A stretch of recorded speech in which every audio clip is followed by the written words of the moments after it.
continue our after lunch session, and next report will be presented by Svetlana Selivanova. We change this report from Friday to Tuesday. So please, Svetlana Selivanova, Florian Steinberg, Holger Thies, and Martin Ziegler.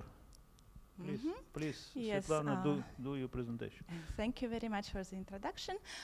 First of all, I would like to thank the organizers for this wonderful conference and for the possibility to speak here. This is a joint work with Florian Steinberg, Holger Thies, and Martin Ziegler. Maybe Holger and Martin are even in Zoom with us right now. I'm not quite sure, but they plan to. Okay, let me read the title of my talk once again, because it has very many words, but unfortunately it was not possible to remove any of these words. They all are necessary. So in this work we are computing solution operator of partial differential equations, namely of systems of evolutionary partial differential equations, linear systems, and analytic initial data. So the classes of partial differential equations, or briefly PDEs, are pretty broad. However, this work is probably only the first step in implementation of partial differential equations in the so-called exact real computation approach. So this is significant for our work. I will talk about this soon. So the outline of the talk is as follows. First, I will state our problems more precisely and describe the PDEs under consideration. Then I will elaborate on the exact real computation approach. So very briefly speaking, in this approach, we want to compute solutions of the problems exactly, which means with arbitrary guaranteed precision 2 to the power minus n, or in other words, any n bits of the output, so any number of digits. And of course, such precise computation might be at a price which is slower computation naturally. And so to implement something in this approach, it is very important to do rigorous bit cost analysis of the studied problems. And the complexity is measured with respect to this parameter n, which is the number of bits we want to compute. So I will spend some time on describing the bit cost estimates, and then I will describe our approach, the exact computation, and for the two classes, Cauchy-Kovalevskaya type systems and Heat and Schrödinger equations. And an important point will be that to compute the solution operators uniformly, we need to add additional parameters as inputs.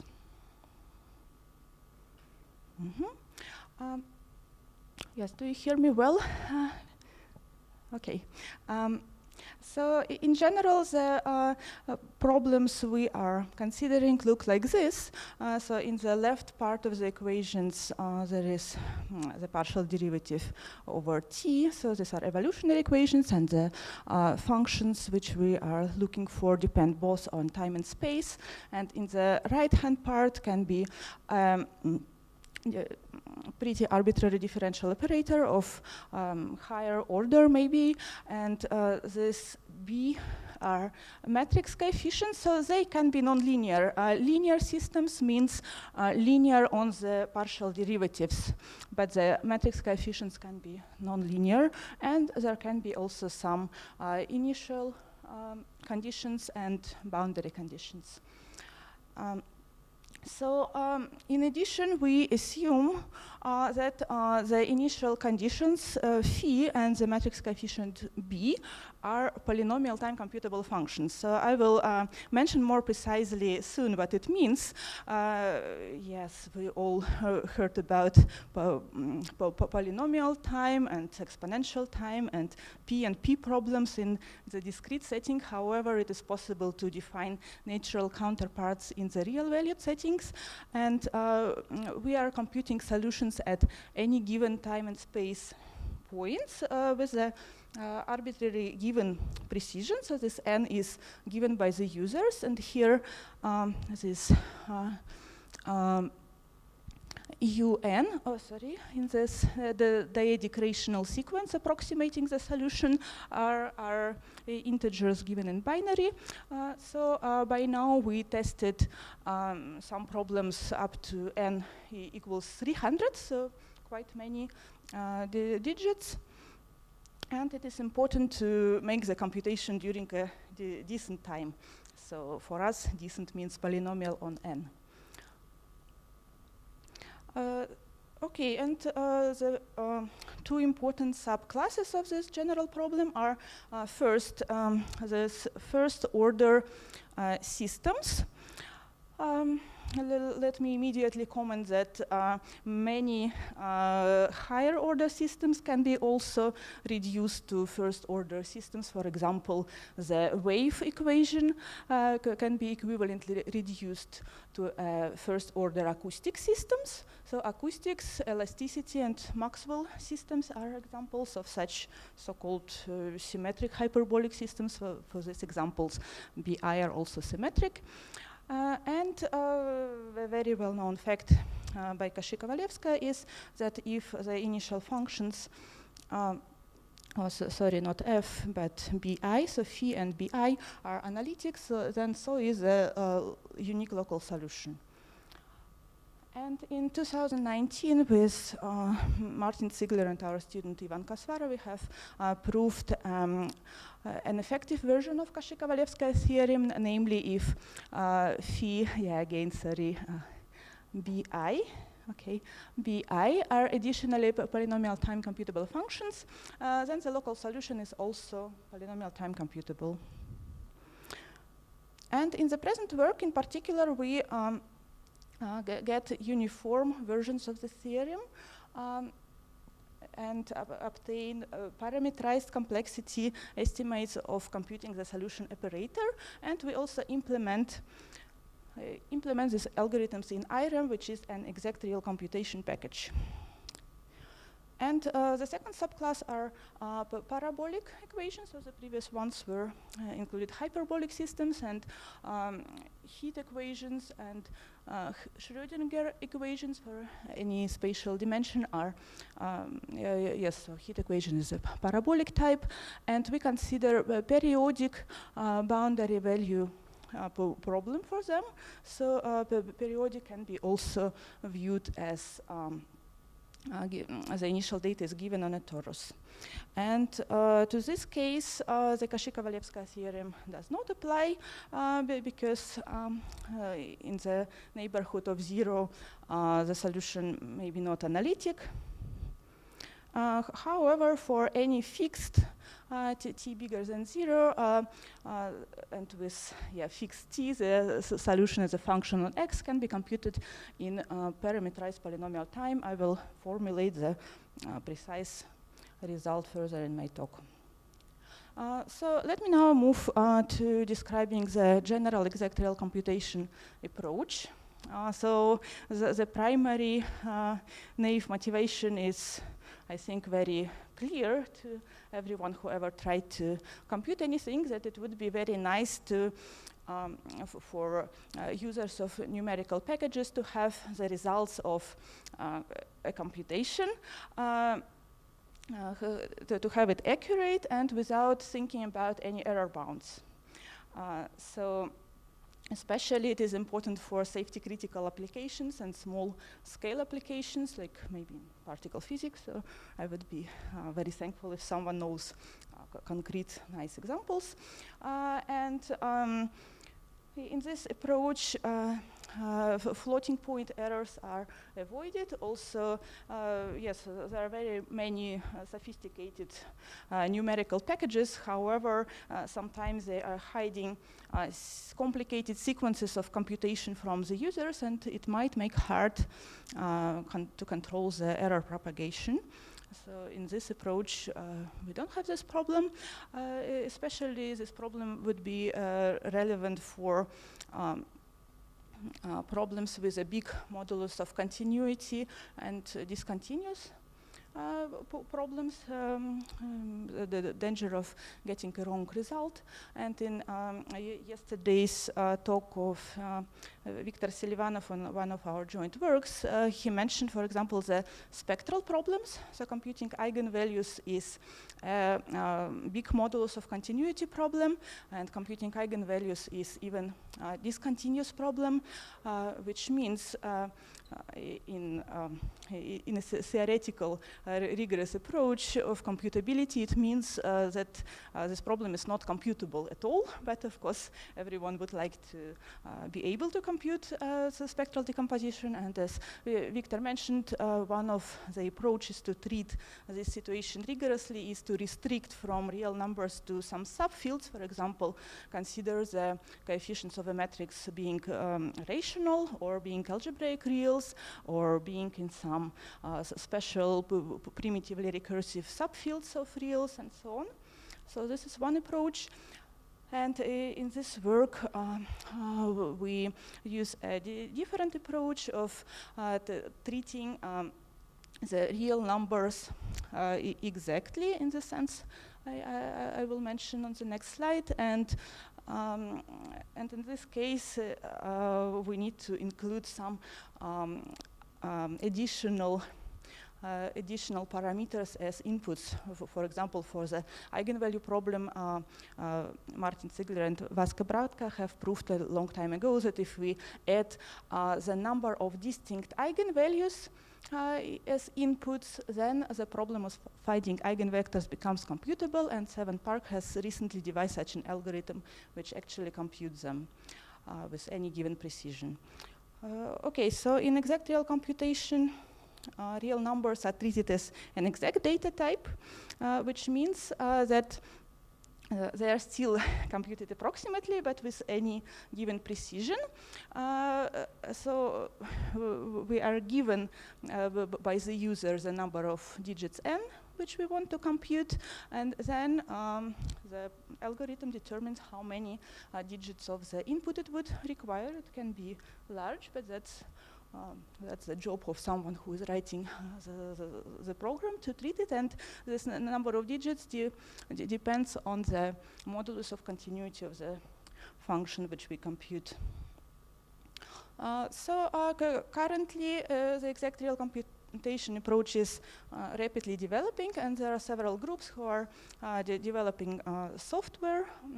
There are several packages: IREM, Ariadne, EARN are maybe the main ones, and in this work we use IREM and develop the necessary theory, including complexity classification of differential equations and bit cost estimates, and aim to create exact real computation solvers for PDEs.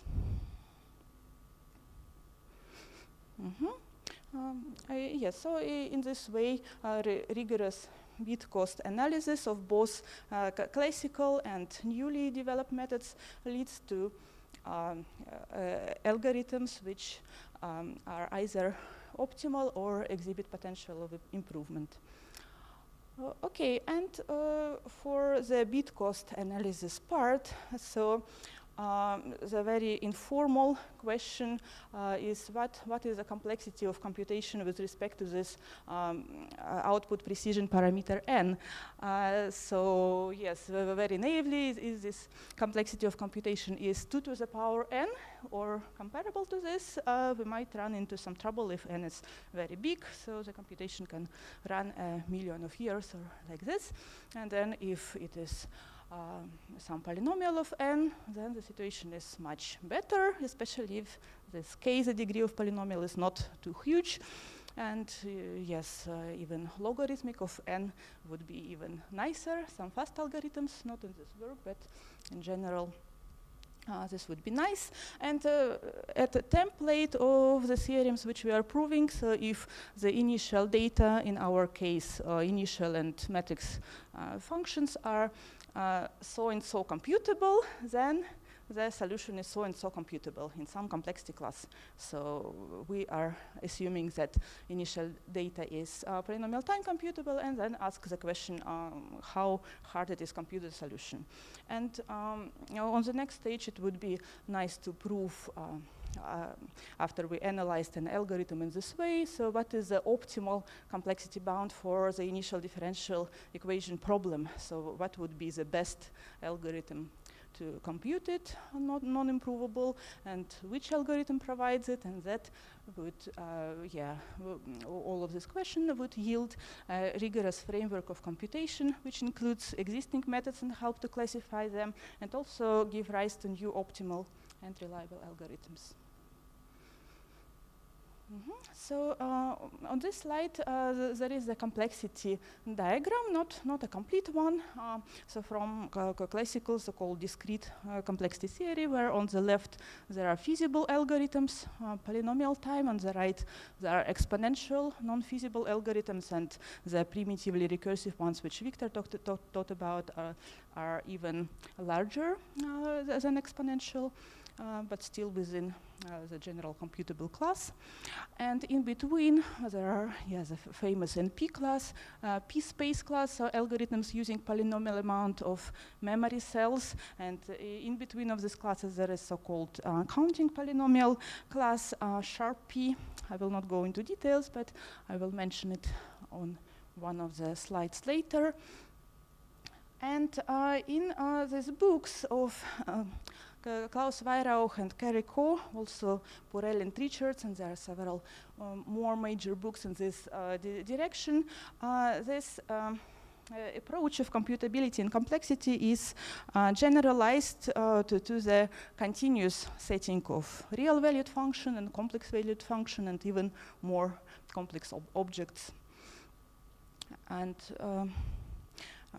so this work, the bit cost analysis part of this work is a part of the general project of classifying different continuous problems with respect to their computational complexity. And for partial differential equations, there are very many types of differential equations. So on the left, absolutely non-complete list of types of PDEs, and on the right, absolutely non-complete list of algorithms potentially solving them. And yes, circled and underlined are the ones which we are considering, not all in this work, but in general. So, and it would be nice to match the two diagrams and say which of the equation class and the methods correspond to which complexity class. And yes, so the results of the current work are in this table over here. So here we study analytic systems, and yes, in this work we got uniform versions of previous results, and also, yes, in this both classes I talked about. And before, so in 2017, Kawamura, Steinberg, and Ziegler obtained a first significant result in complexity of partial differential equations, namely for the elliptic Laplace equations. They proved that it is computable in sharp P, and is sharp P1 hard. So sharp P1 is similar to sharp P, a little different class. And in another work with Ivan Kasvara, Gleb Pagudin, and Martin Ziegler, we have proved that the evolutionary equations, if the functional class is CK, continuously differentiable functions, then the solutions are computable only in P space, and in some special subcases in sharp P. So however, it is all much worse than the polynomial time, and yes, the heat equation was even proved sharp P1 hard. So the remark important now for this talk is that these results were obtained using the finite different approach, and this approach, which is broadly used in numerics, is unfortunately not suitable for exact real computation. So there is no hope for feasible polynomial time computation. Yes, and this is true even if phi and bi are analytic functions. The finite difference approach doesn't really work. Okay, so in this work we develop a different approach and implement polynomial time computable algorithms, so polynomial time with respect to n for the guaranteed precision 2 to the power minus n, and design exact real computation solvers for the above mentioned classes. So how many minutes do I have? 10 minutes, okay, great. Okay, so we assume that the initial functions are analytic, and so the brief idea is that we use the formal power series method. So if we substitute this formula into the equation, it's obviously a solution, so that's not exactly Cauchy-Kovalevsky theorem iterations, but also a power series-based method. And so, as already mentioned, to compute the solution operators uniformly, which is needed for the actual implementation, we need to add so some additional parameters as inputs. In this case, these are upper bounds for the coefficients in the power series. So if phi and bi are analytic functions, so all coefficients of the matrix bi, all of them can be represented as power series, and the coefficients of this power series are bounded by m, and L is the upper bound for the inverse radius. And these two parameters help us to compute uniformly in parametrized polynomial time, depending on n and L and the logarithm of m, the upper bound of coefficients. So if phi and bi are polynomial time, then we can also compute in polynomial time. Okay, and currently this approach was tested for the precision up to 2 minus 300. So this is 300 output bits. For the acoustics and elasticity system, we also tried Maxwell systems and something else. And yeah, so this graphs show that the computation stays feasible, and the red and blue shows that acoustics and elasticity systems here are actually constant coefficient systems, and if our algorithm knows that we are going to input constant coefficients, then the computation goes a lot faster. It goes pretty fast, but for variable coefficients, it would be a little slower, but still feasible. Okay, and so for the heat equation, here the initial data are again assumed to be analytic. Coefficients are periodic, and let me restrict here to the one-dimensional case, because the multidimensional case is absolutely similar. And here we use the Fourier approach. So, yes, both of the approaches for both of these classes are using symbolic computation. In in the previous example, it was formal differentiating of the power series and powering the differential operator. So this is done formally and symbolically. And here, in the Fourier series approach, also a part of the computation goes symbolically. Yes, so here the precise formulas from the algorithm. Okay, and yes, a brief example in the one-dimensional case for such a highly oscillating function, which is mentioned here. Over there is a graph of performance for different m, and starting from m equal to 7, we determine that the floating points are giving an error. So with the same algorithm we used for the exactorial computation approach, but restricted to floating points, there is an error already in the 6th digit, and exactorial computation performs without this error. And similarly, if for uniform computations, we need to add the same additional parameters, upper bounds for the coefficients and the inverse radius, and then the computation is polynomial in parameterized time. The polynomial is on this value, so logarithm of t for the fixed t, the point in which we can compute depending on x, and again L and logarithm m, and n, and the number of output digits is always in the set of main parameters.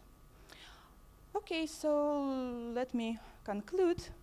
So in this work, we have devised parameterized polynomial time algorithms of computing solution operators for broad classes of partial differential equations, namely linear evolutionary systems with analytic initial functions and matrix coefficients. Yes, and actually, I also wanted to briefly mention the ordinary differential equation case, which has been studied by many people. The situation is quite similar. So if the right-hand part of an ordinary differential equation is C1, maybe a continuously differentiable function, then computing the solutions is p-space complete. But if it is in additional analytic, then the solution is polynomial time computable. So for partial differential equations, so the situation is quite similar, and we have implemented these algorithms for this particular subclasses in IRAM, which is a library under C++ developed by Norbert Müller and currently being developed also by other people. And we also contributed to this library while doing this work by adding classes for power series and analytic functions and so on. The implementations were done by Holger Thies and can be found on his GitHub. And for future work, it would be nice to extend this approach to more general partial differential equations and functional classes. Thank you very much. Thank you, Svetlana. Thank you. And please, colleagues, questions, maybe comments of your co-authors. Please. Could you please compare your results to what is available on the market, for example, in commercial PDE solvers? Commands nsolve, for example, and the like. So the distinguished feature of our solvers is the precise prescribed precision. So I guess other solvers cannot compute like 300 digits or 500 digits. So yes, so that's the main thing. And also another feature is precise error control. So it cannot happen that this algorithm makes a mistake and the user has to figure out where was this mistake. So these are the main Thank you. benefits. Maybe question maybe from Zoom? No?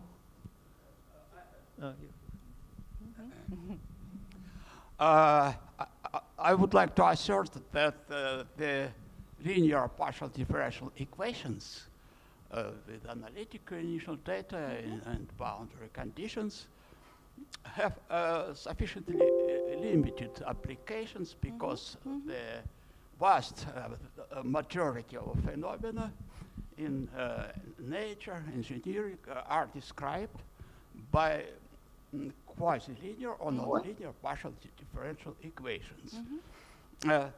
In view of the fact that the linear models are very approximate as themselves, if we assume that they have exact solutions, I believe there makes no sense to compute very accurately, for example, maybe even with machine accuracy, the solutions of such linear systems, because they intrinsically will have a big error when comparing the results with experiment. So the application of such techniques is in fact very limited. And if we take, for example, turbulence models in fluid dynamics, it is believed today to be quite normal when some turbulence model plus the Navier-Stokes equations governing the viscous compressible or incompressible flows produce the relative error, for example, 40–60%. There are a lot of problems, a lot of papers where such errors are present, and such papers are nevertheless published in USA, in Russia, China, and so on. In addition, in the case of nonlinear partial differential equations, how do you substitute the power series? It would lead to huge computations, so such technique will cannot compete with finite difference method, finite element method, finite volume method. So my general conclusion, your reported methodology has a very, very narrow range of application in natural sciences and engineering. So is my opinion. Okay. Your comment. Thank you for your comment. Yes, but it is not a question. It's a comment. Yeah. However, can I respond to this comment?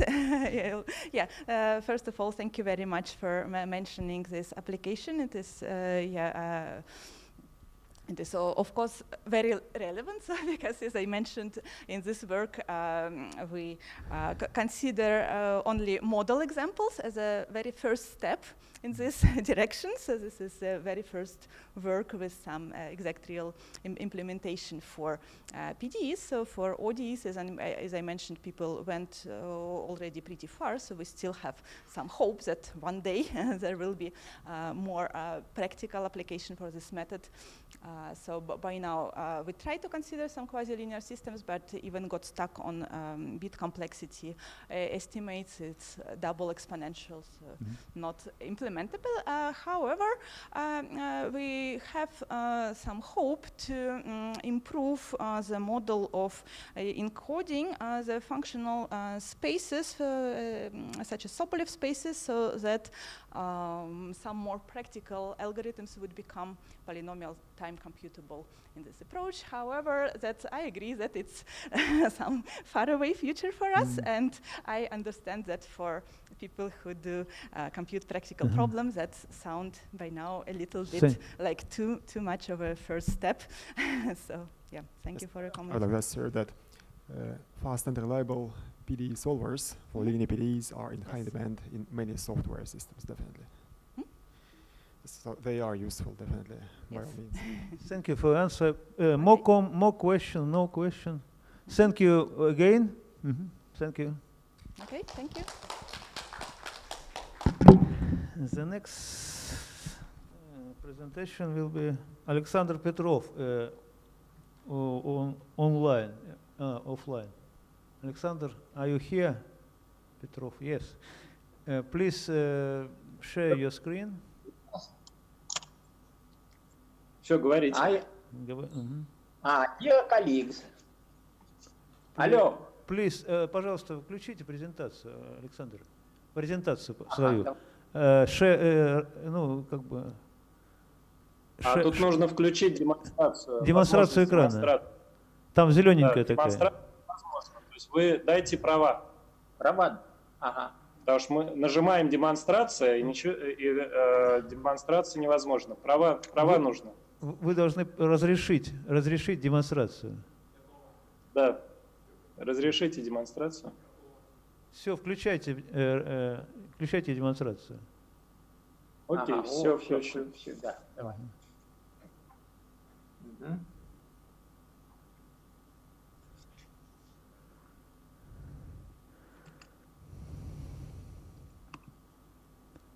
Так, виден экран сейчас? Пока нет, сейчас 1 минута. Они пока. Ага, окей. Так. Александр, please start. На каком языке мне... Ну, лучше на английском, да? конечно, потому что у нас международная конференция. Если как бы считаете, что на русском, ну, так, это проблема, наверное. Вот тогда иностранные коллеги не смогут. Ага, Ну, постарайтесь, да, как-то. Так, сейчас, погоди. Окей. Ну, Да. все, вот первый слайд. Да? Да, Да. вот так вот Нет. стрелками туда. Вот, да, Петров, и есть нормальный, как бы, да, заголовок. А это тут... Всё, Петров. не On the обращайте condition for reducing 3 quadratic form to the canonical form. Please start. Okay.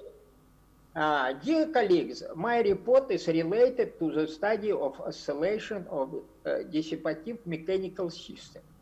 Linear dissipative mechanical system is defined by 3 quadratic forms. The kinetic and potential energy and dissipation relay function. We discuss the condition under which all 3 quadratic forms are reduced to the sum of square by a single transformation. For such systems, it is possible to introduce normal coordinates in which the system is split into independent system of the second order, and their analysis is significantly simplified. At first, we consider a mechanical system with 2 degrees of freedom.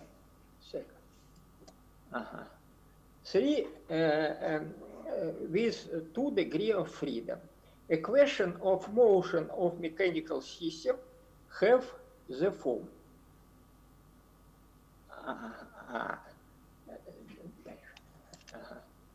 Have the form.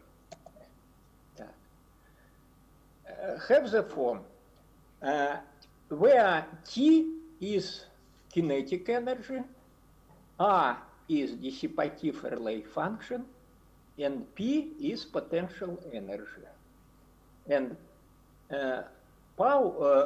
N is power of external forces varying according to the harmonic law.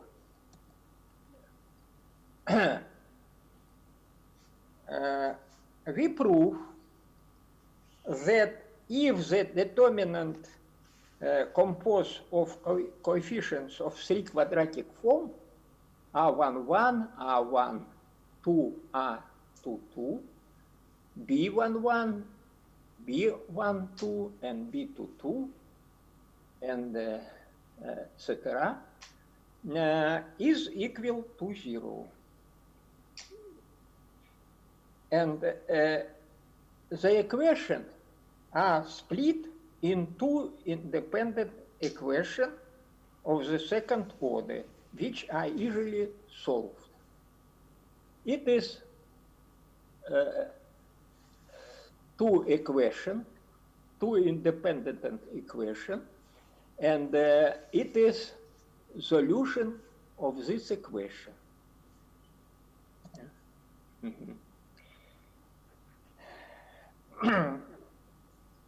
Consider now small oscillation near equilibrium position of a double plane pendulum, in which the suspension point moves horizontally according to the harmonic law. let us write down expression of function, include in the pendulum equation in the Lagrange form. With respect to the angle θ1 and θ2. In the kinetic and potential energy, we take into account only the quadratic terms. The law of friction in hinges with coefficient of friction R1 and R2 is assumed to be linear with respect to the relative angular velocity. We find the coefficients of three quadratic form and make up a determinant from them. From the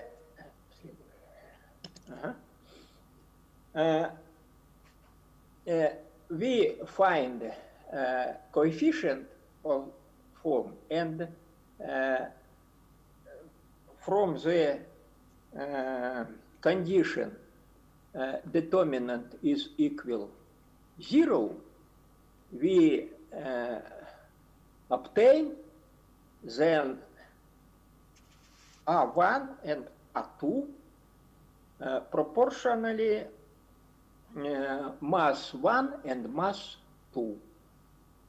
Therefore,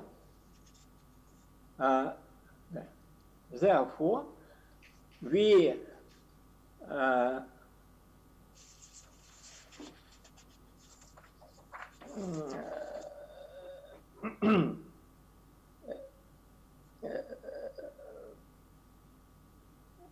the equations are split into equation for two independent oscillator.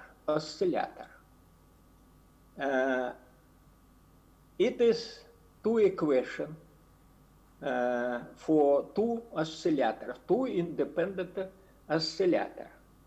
And we can find solution of this equation. Yeah. And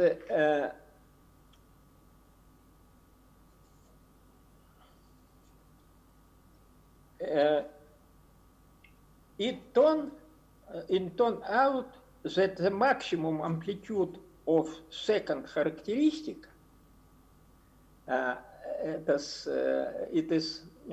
we can find two amplitude characteristic for y1 and y2, and we show that amplitude characteristic of second angle at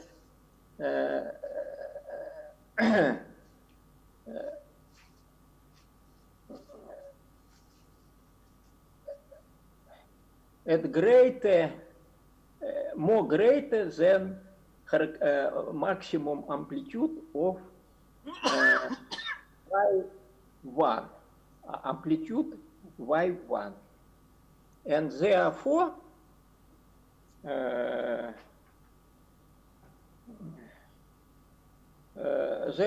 the amplitude characteristic for the angle is expressed only in terms of the amplitude characteristic of the second mode y2 and has a simple form.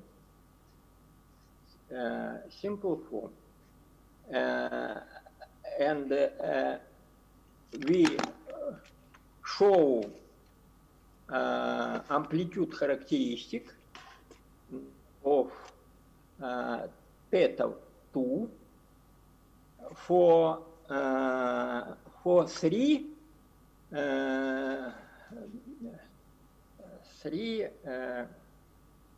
значения как будет? Values. Three value of parameter epsilon. Epsilon is a parameter of it is dissipative coefficient of this system. If dissipative coefficient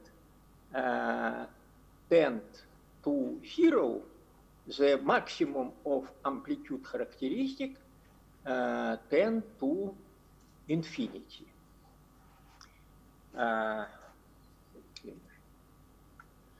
And now we consider the system of 3 degrees of freedom.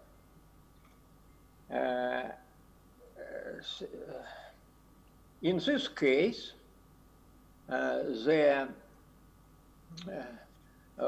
we consider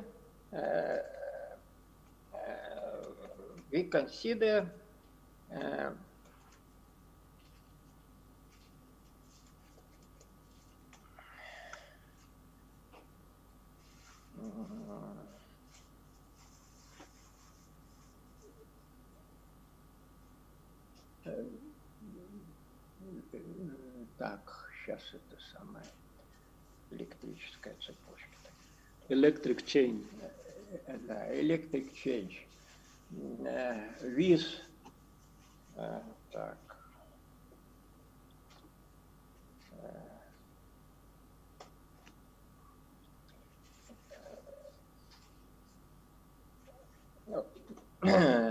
it is electric change with three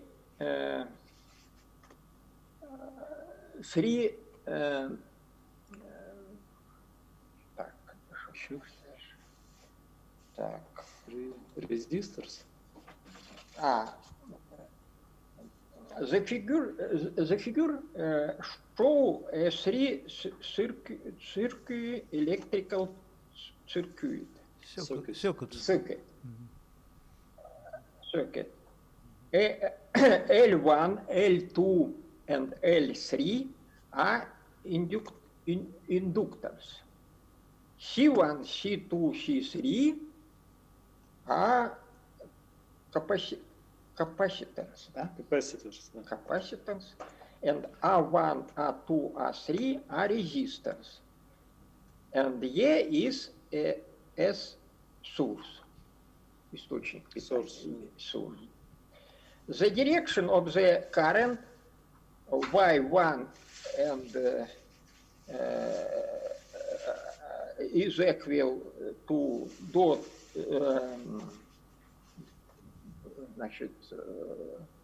производная, как это? Derivative of Q1 and current E2 is derivative Q2 and E3 is derivative Q3. And I indicate by rho. We make up the circuit equation using an mechanical electric analogy. Kinetic energy T, potential energy P, dissipative function P, and power of power source N have the form. Это нижняя строчка. Да? Как сказать? Have the form in the lower line. Line at the bottom. Да. Yes. And we find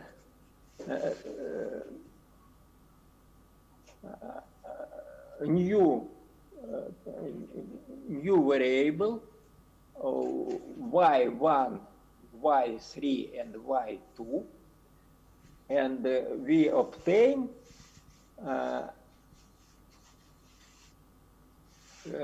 if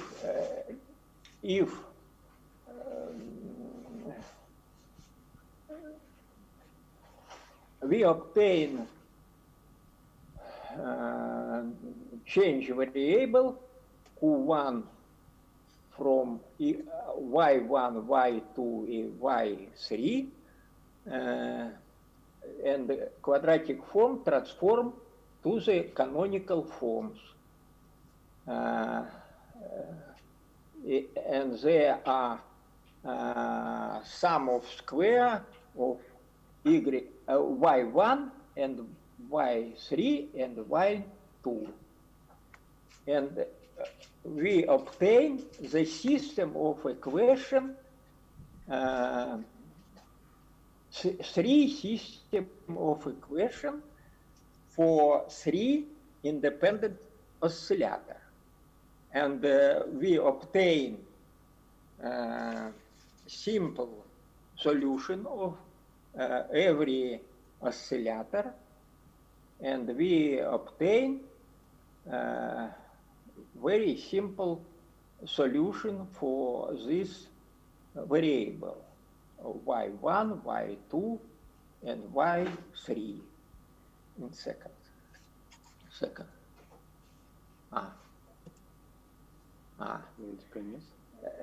And from the first equation, from the first line, in the first line, we can find Q1, Q2, and Q3, and the derivative of Q1, Q2, and Q3, and we obtain very simple solution of this system.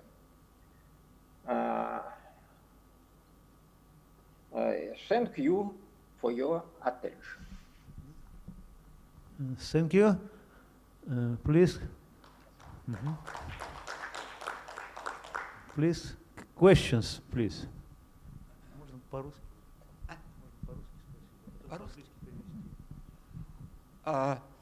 Я задам свой вопрос сначала на русском языке, а потом переведу на английский. Хорошо, да. Вот такой вопрос. Вы не описали сам алгоритм преобразования к канонической форме. Ну, видимо, это известный алгоритм. Но мой вопрос вот какой. Вы применяли символьные вычисления на компьютере для реализации этого алгоритма? Или нет?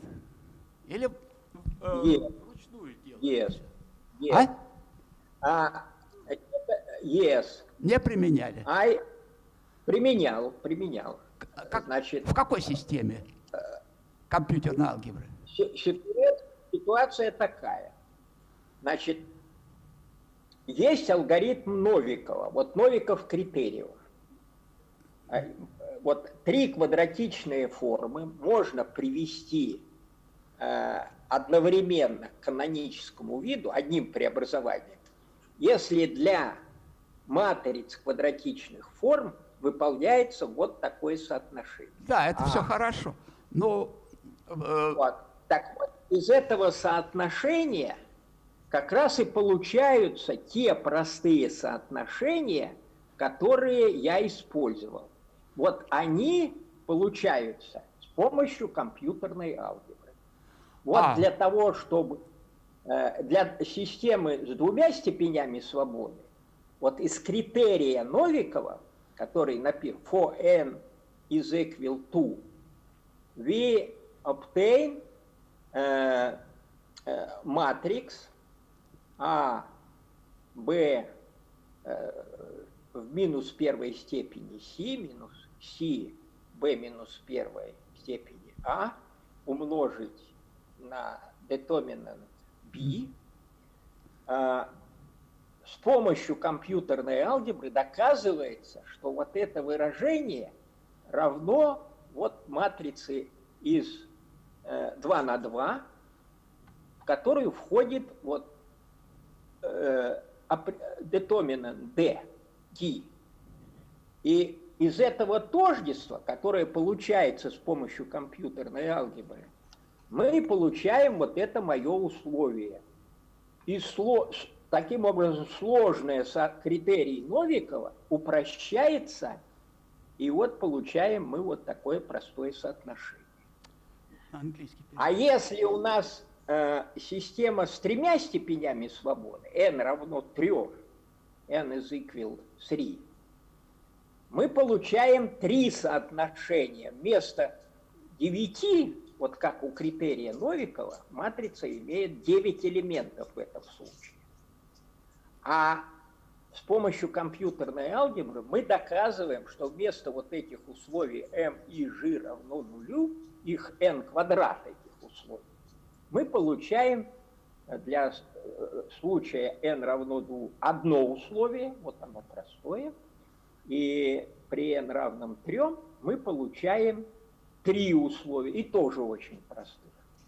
Таким образом, компьютерная алгебра позволяет серьезно упростить вот этот известный критерий Новикова. Спасибо, мы сейчас на английский переведем.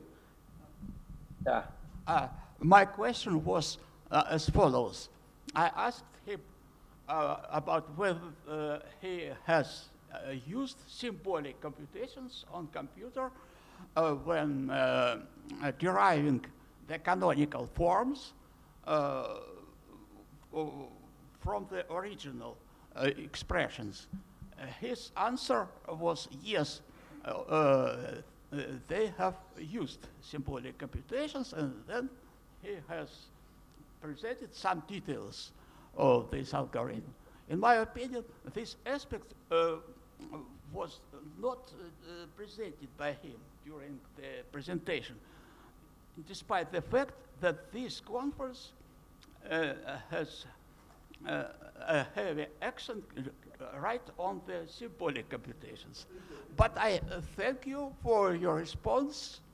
I am in principle satisfied with your response. Спасибо большое. Мы поняли вот этот ваш как бы, применение компьютерной. Наверное, система математика, да, применялась? Да, компьютерная алгебра, да. Компьютерная алгебра позволяет существенно упростить вот этот общий критерий и довести его до символьных результатов, да?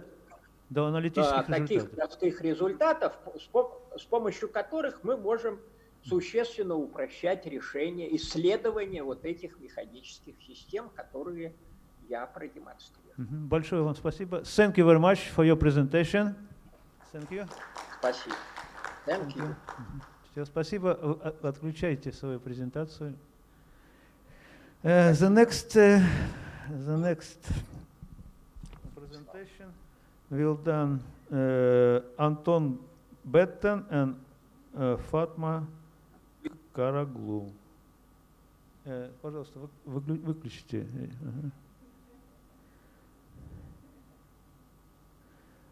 Anton Betten, are you here? Yes, I am here. Okay, nice to see you. Good to see you all. Thank you very much. I hope you can see the slides. Yes, and please change view on all screen. I see. Okay. Oh, Control L, for example. Maybe it was possible. Window. Let me try again.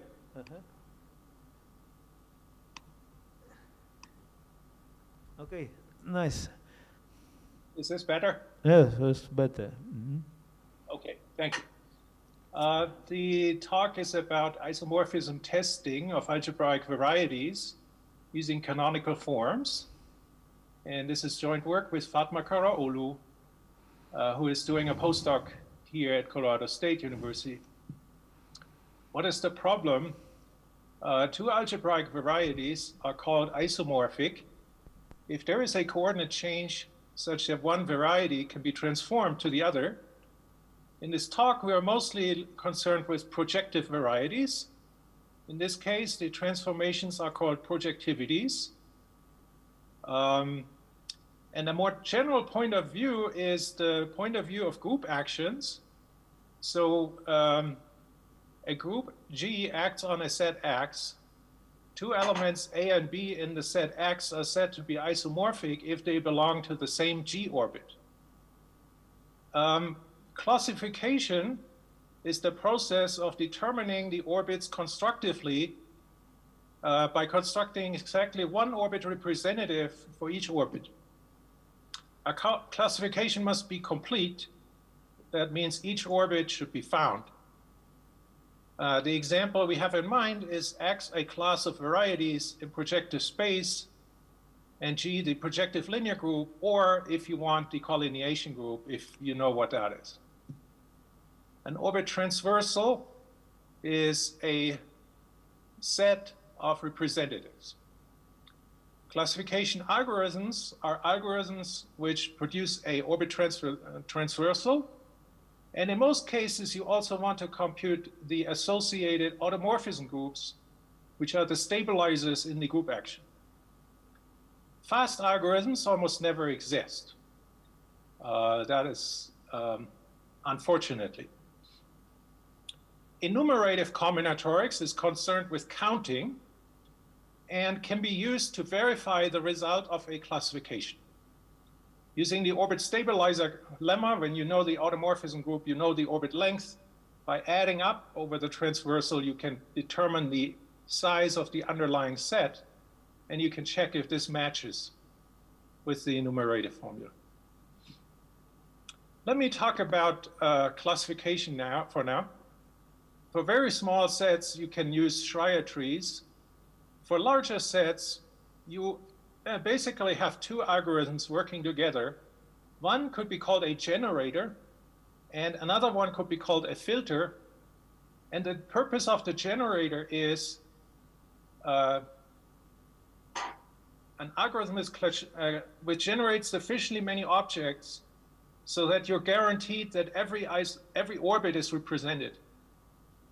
A filter, the purpose of the filter is to remove duplicates, isomorphic copies. Now, there are two ways that you can do filtering. You can do pairwise isomorphism testing, or you can use canonical forms. And from the complexity point of view, canonical forms are preferred. Now, let me also talk about normal forms. A normal form is a specific description of the object, usually involving additional parameters, and they can be used to get hold of examples. So normal forms are good for the generator, but they're not good for the filter because different parameter set may give you isomorphic objects. Now, a related problem is that of recognition. Once you have established a transversal, and if a given element is presented, you want to find the element in the transversal isomorphic to it. Ideally, you want to also construct an isomorphism. To settle the question of isomorphism, you can use canonical forms. Two objects are equivalent if and only if the canonical forms agree. Canonical forms are hard to compute. The only things you can use when you compute a canonical form are the structural properties of the objects. By which I mean properties that are invariant under isomorphism. If no further structural properties can be found, you have to perform a backtrack over the symmetry group, and then use the lexicographic ordering, for instance. When you classify, you can also use group invariant relations to relate your original problem to a different problem that may be easier or that you have perhaps classified before.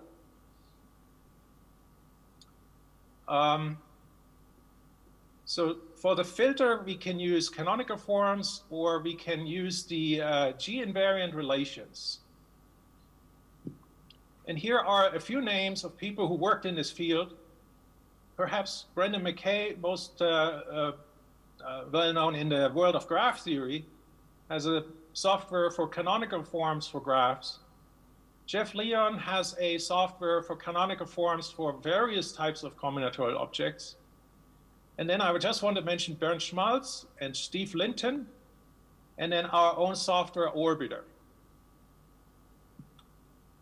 Now, the approach that we will take is a mix of different methods, and the underlying goal is to reduce the backtracking. The backtracking is the expensive part, and we would like to avoid it as much as possible. As I said before, we can only use structural information. of the objects. And one of the structural informations we will use is the K-subsets of the object. The object will be a set, and we will consider the K-subsets of that set. So let me tell you where this problem came from and why am I interested in solving this problem. I was working with Fatma on the problem of classification of cubic surfaces over finite fields, and we're now working on related structures called quartic curves. So I will show you some pictures over the real numbers, but our work is mostly over the finite field. I want to mention a background information, the book by Dolgachev, Classical Algebraic Geometry from a Modern Viewpoint. And the other thing is that there is a relation between ideals and varieties. So we really want to classify the curves, the varieties, but we go on to the curves as ideals, but we will use the correspondence to the variety as a set and work with the set, but this is not the same. The correspondence is not one-to-one.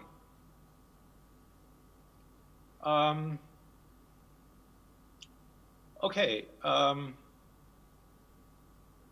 Well, I don't want to go too much into details, but we will use a lexicographic ordering on the points in the projective space.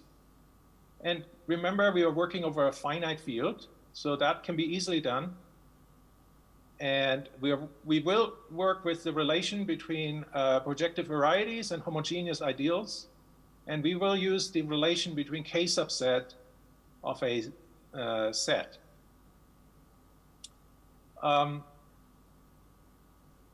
Yeah, I basically said that. And so our approach is several steps. In the first step, we are identifying a subset of size K, let's say, that is somehow special. Now, a given variety may have many, many K subsets. And so the idea is, let's first classify the isomorphism type of the K subsets and see which ones appear in the variety.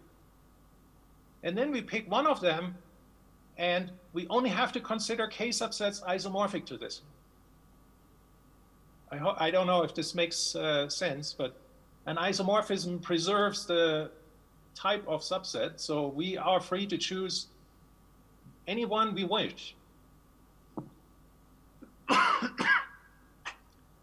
To choose the subset, we can use any condition we want. We can say, okay, we want a subset whose stabilizer is small, or we can say we want a subset that doesn't appear very many times. But sometimes we don't have a choice. Sometimes there is only very few choices that can be made. Once we have our subset, we need to consider all the occurrences of this subset in the set that we want to compute the canonical form. Compute the map that takes that occurrence to the canonical subset. And now under the stabilizer of the canonical subset, we need to compute the canonical form of the remaining points on the variety. Once we have the canonical form of the variety as a set, and I'm skipping over a lot of details here, there is another issue that the stabilizer of the variety is not necessarily the stabilizer of the ideal. So there may be another step where we have to stabilize the equation where we have to find a canonical equation corresponding to the canonical set. Now you might wonder, how do we choose this subset? Well, first, what size of subset do we choose? And I will maybe postpone this discussion until I show you the examples. I already told you that we are trying to classify quartic curves. Here is a cubic surface. This is the Klepsch surface. Cubic surfaces have 27 lines on them. Here are two surfaces that turn out to be isomorphic, but you can see obviously they look very, very different. Cubic surfaces have something that is called Eckert point, can be seen in turquoise here. And as I mentioned with Fatma, we classify cubic surfaces for small orders of fields. And in particular, I want to point out that there are 4 cubic surfaces with 13 elements over the field with 13 elements, and 16 over the field with 23 elements. Here are the enumerated formulas that we will use. One is about the total number of cubic surfaces, and one is about the total number of quartic curves, smooth. Here is a table of the cubic surfaces. And here is how we use the enumerated formula to verify the classification. We get the stabilizer orders, we sum the reciprocals, we multiply by the group order, and we know the size of the set. In each case, the classification satisfies the enumerated formula. Plücker observed that a smooth quartic curve has 28 bitangents. Here you see a picture, on the left, the quartic curve, on the right, all 28 bitangents. Our research question is, how many smooth quartic curves are there? Now let's talk about the relation. I mentioned that we are going to use a relation between cubic surfaces and quartic curves. This relation is well known. It's a projection from a point on the surface, not on any line, and using the tangent cone. I don't want to explain, but you can see the construction here. You project from a point on the surface, not on any line. Here's a picture that my student, a student of mine made. Not a picture, this is a 3D printed model of the Eckert surface. And when you hold it like this, you can perhaps see the curve. This would be a picture that I created. This is the quartic curve associated to this surface. On the quartic curves, there is something called a Kovalevsky point, which is where 4 bitangents are concurrent. This is perhaps a little bit similar to the Eckert points on a cubic surface. And so a lot of research is concerned about the properties of these quartic curves as they relate to Kovalevsky points. Here, for instance, in this picture, in the middle, you see a Kovalevsky point. We know a lot about these properties, but the question would be, what are the relations between these properties on the cubic surface and on the quartic curves? Now let me show you an example. This is a small example. So we're doing Q equal to 13, and as you may remember, I said there are 4 cubic surfaces. And now we need to take the points not on any lines and do the construction with the tangent cone. Luckily, we can use the automorphism group of the cubic surface, and we only need to consider the orbits on points not on lines. And so this would be our generator. We're now creating 5 quartic curves, and we are sure that every quartic curve is represented by one of the 5. The only problem is we need to filter these 5 by isomorphism. And to this end, I want to introduce the monomial ordering that we use here. This is a mix of partition and lexicographic ordering on the space of cubic forms and the space of quartics. The filter is happening here, the column that says equation of quartic curve and canonical equation. So the filter applies to the canonical equation. You see the equation of the quartic curves are all distinct, but they're on the canonical equation side, there's only 2 of them. And so this is the proof that there are exactly 2 quartic curves over the field with 13 elements. And we know the automorphism group orders. We have the equations. And we have a whole lot of information about the curves. So this is computer-generated output. We have the bitangents. And most importantly, we can verify the correctness by using the enumerated formula. So if we take the formula that was proved by Nathan Kaplan, we can show that the classification works out. That's not a proof of correctness, it's just a verification.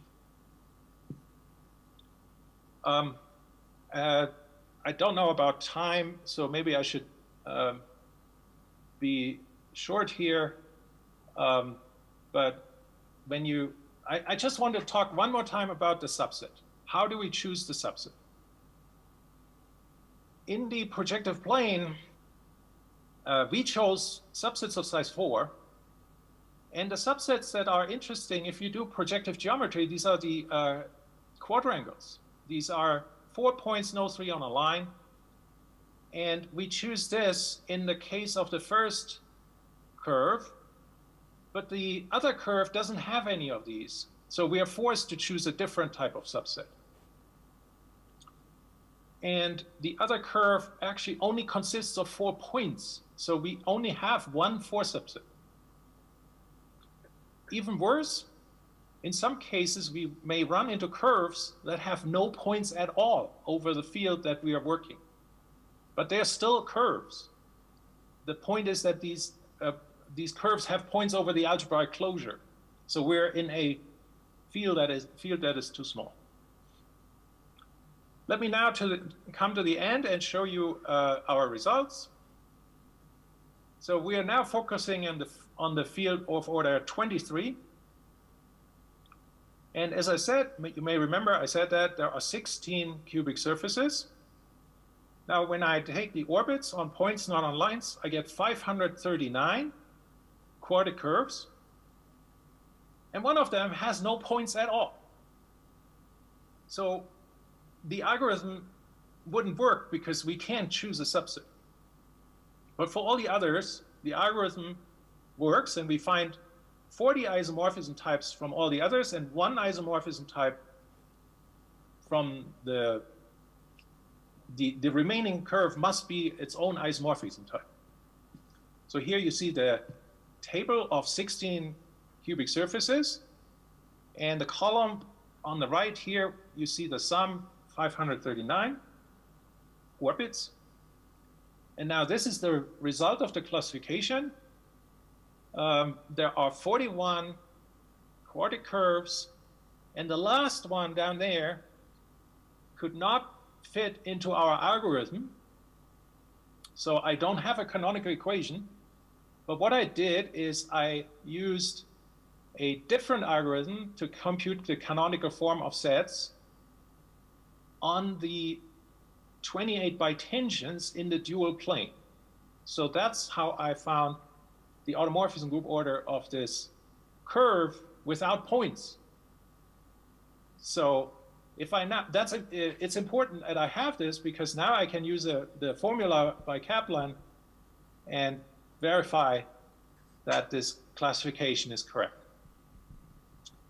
And so here, I just want to point out that I have information about the Kovalevsky points, the automorphism groups.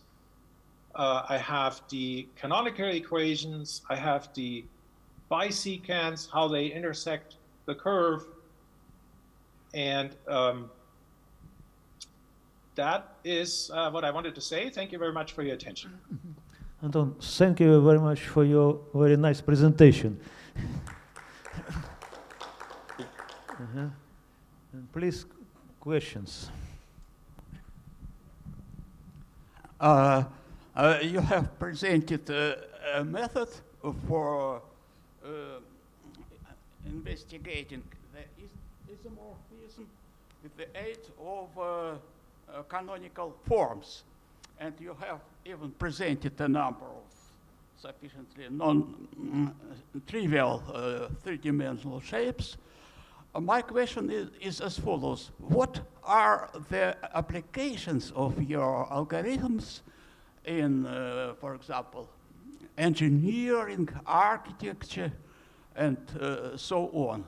What can you say about this? Yes, that is a very good question. Thank you very much. I would like to say that this question was very important for myself. I studied mathematics. As a pure mathematician, you are very much removed from applications.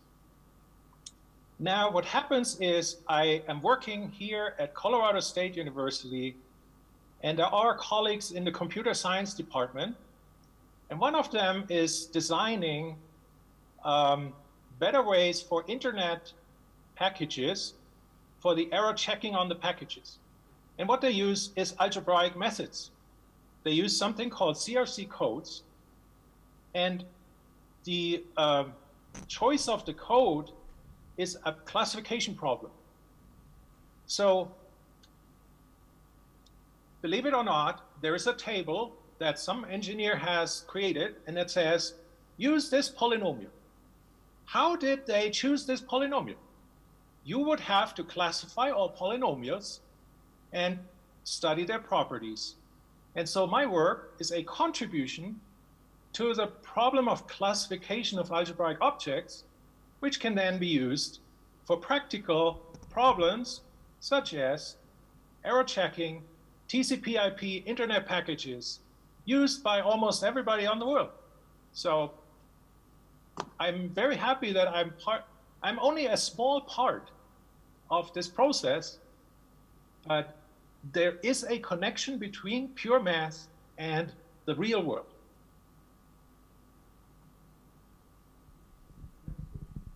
Okay, now I have one more question. You have probably heard about the algebraic geometry. This discipline also studies various curves, cubic curves, quartic curves, and so on. So it seems to me that your today's talk lies more in the scope of the algebraic geometry. What do you think about that? Thank you very much. Again, interesting question. Yes, you are right. We are in the scope of algebraic geometry. The choice of the field is important. When you do algebraic geometry, the first thing you need to say is, what field are you considering? The pictures that I've drawn were over the real numbers, but the examples that I computed were over finite fields. So we are in the part of algebraic geometry which is over finite fields. And this work that I presented is only possible because of the finiteness. And so we're using tools from combinatorics and computer science, which would not be considered by our algebraic geometer usually, because these tools would not work over the real numbers. Thank you for your response. Very welcome. Thank you, Anton. More questions, colleagues? More questions? No? Maybe a question from Zoom? No? Colleagues from Zoom, do you have questions? No. Thank you very much again for your presentation. Thank you. And now we have a coffee break. In 7 minutes early. We have 7 minutes to discuss your presentation. Very nice pictures, Anton. Very nice. Very welcome. I didn't know that. I tried to go very fast. Maybe I should have been a little slower, but I hope everybody can enjoy coffee. Excuse me, but we have some. We have next. Excuse me. We have next talk, but at 4 p.m. as far as I understand, at 4 p.m. So we have 5 minutes. But if Svetlana Topalova and Stela Zhelezova here. Svetlana Topalova and Stela Zhelezova.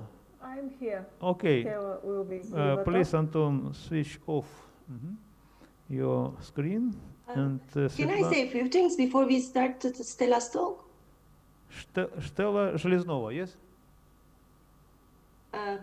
Now can I say a few things about Anton's talk before and you Stela starts? You should share screen.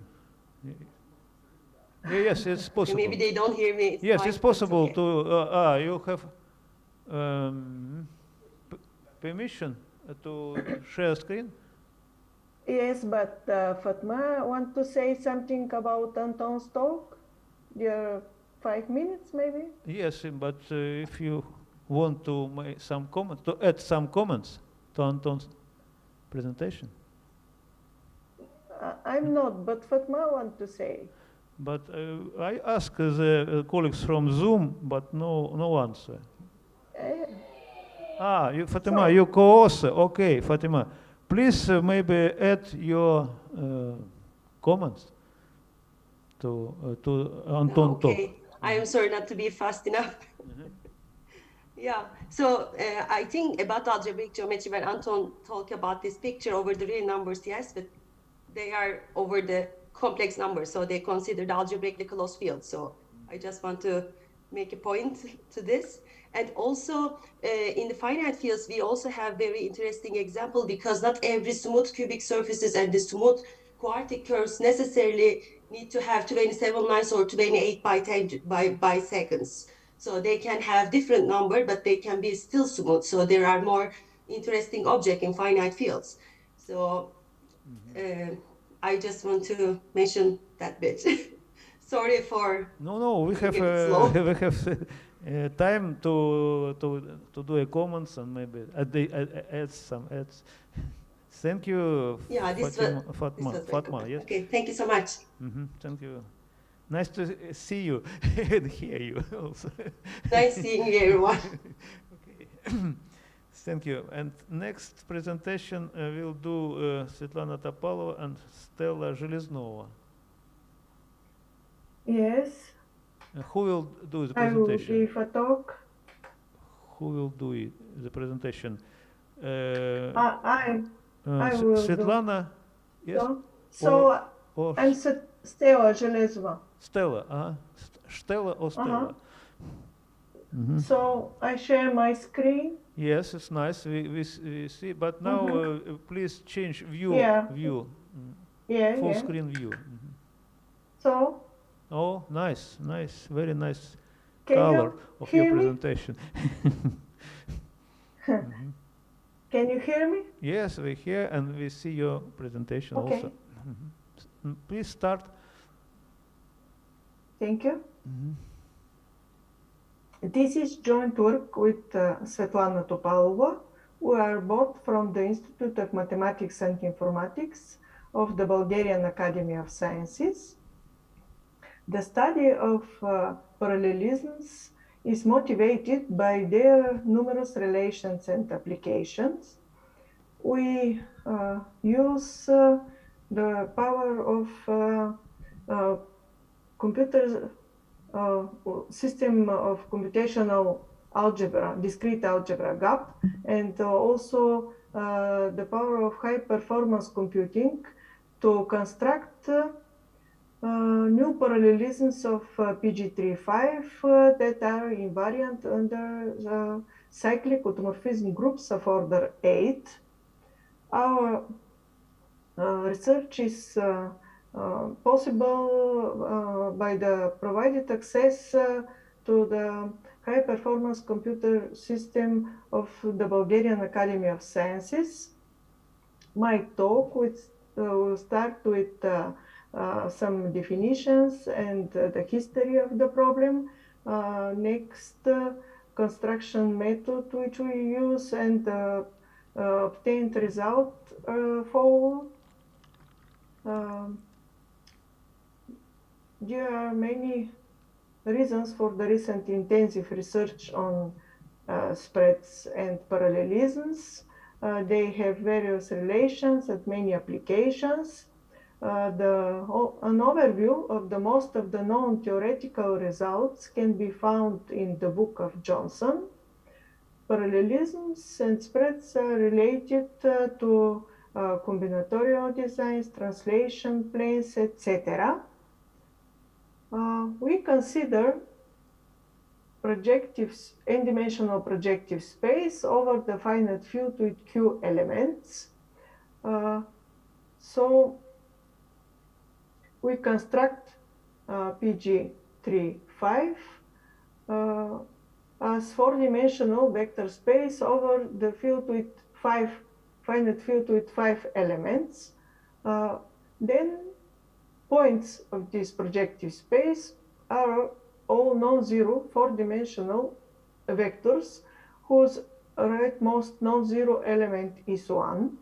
We impose lexicographic order on the points such that this point is number 1 and this one is the last points. There are 156 points in this projective space. Here we present the lines of this projective space, and each line is assigned consecutive number according to the chosen lexicographic order. The first line comprises points from 1 to 6, while the last one is incident with those points. The lexicographic order is on the points and lines is used to impose lexicographic order on the constructed parallelisms, which is needed for the minimality test, which we use for the rejection of isomorphic solutions. The spread in this projective space is a set of lines that partition the point set, and the parallelism is a partition of the set of lines by spreads. A necessary condition for the existence of spreads is n to be odd. Here we present two spreads of a parallelism. All points from 1 to 156 all points are in 26 mutually disjoint lines in a spread, and each point in this projective space is incident with 31 lines. So according to the chosen lexicographic order, each point has to be in each spread, and that is why all each spread begin with the lines from 1 to 31. A deficiency 1 parallelism is a partial parallelism with one spread less than the parallelism. Each deficiency 1 parallelism can be extended, uniquely extended to a parallelism.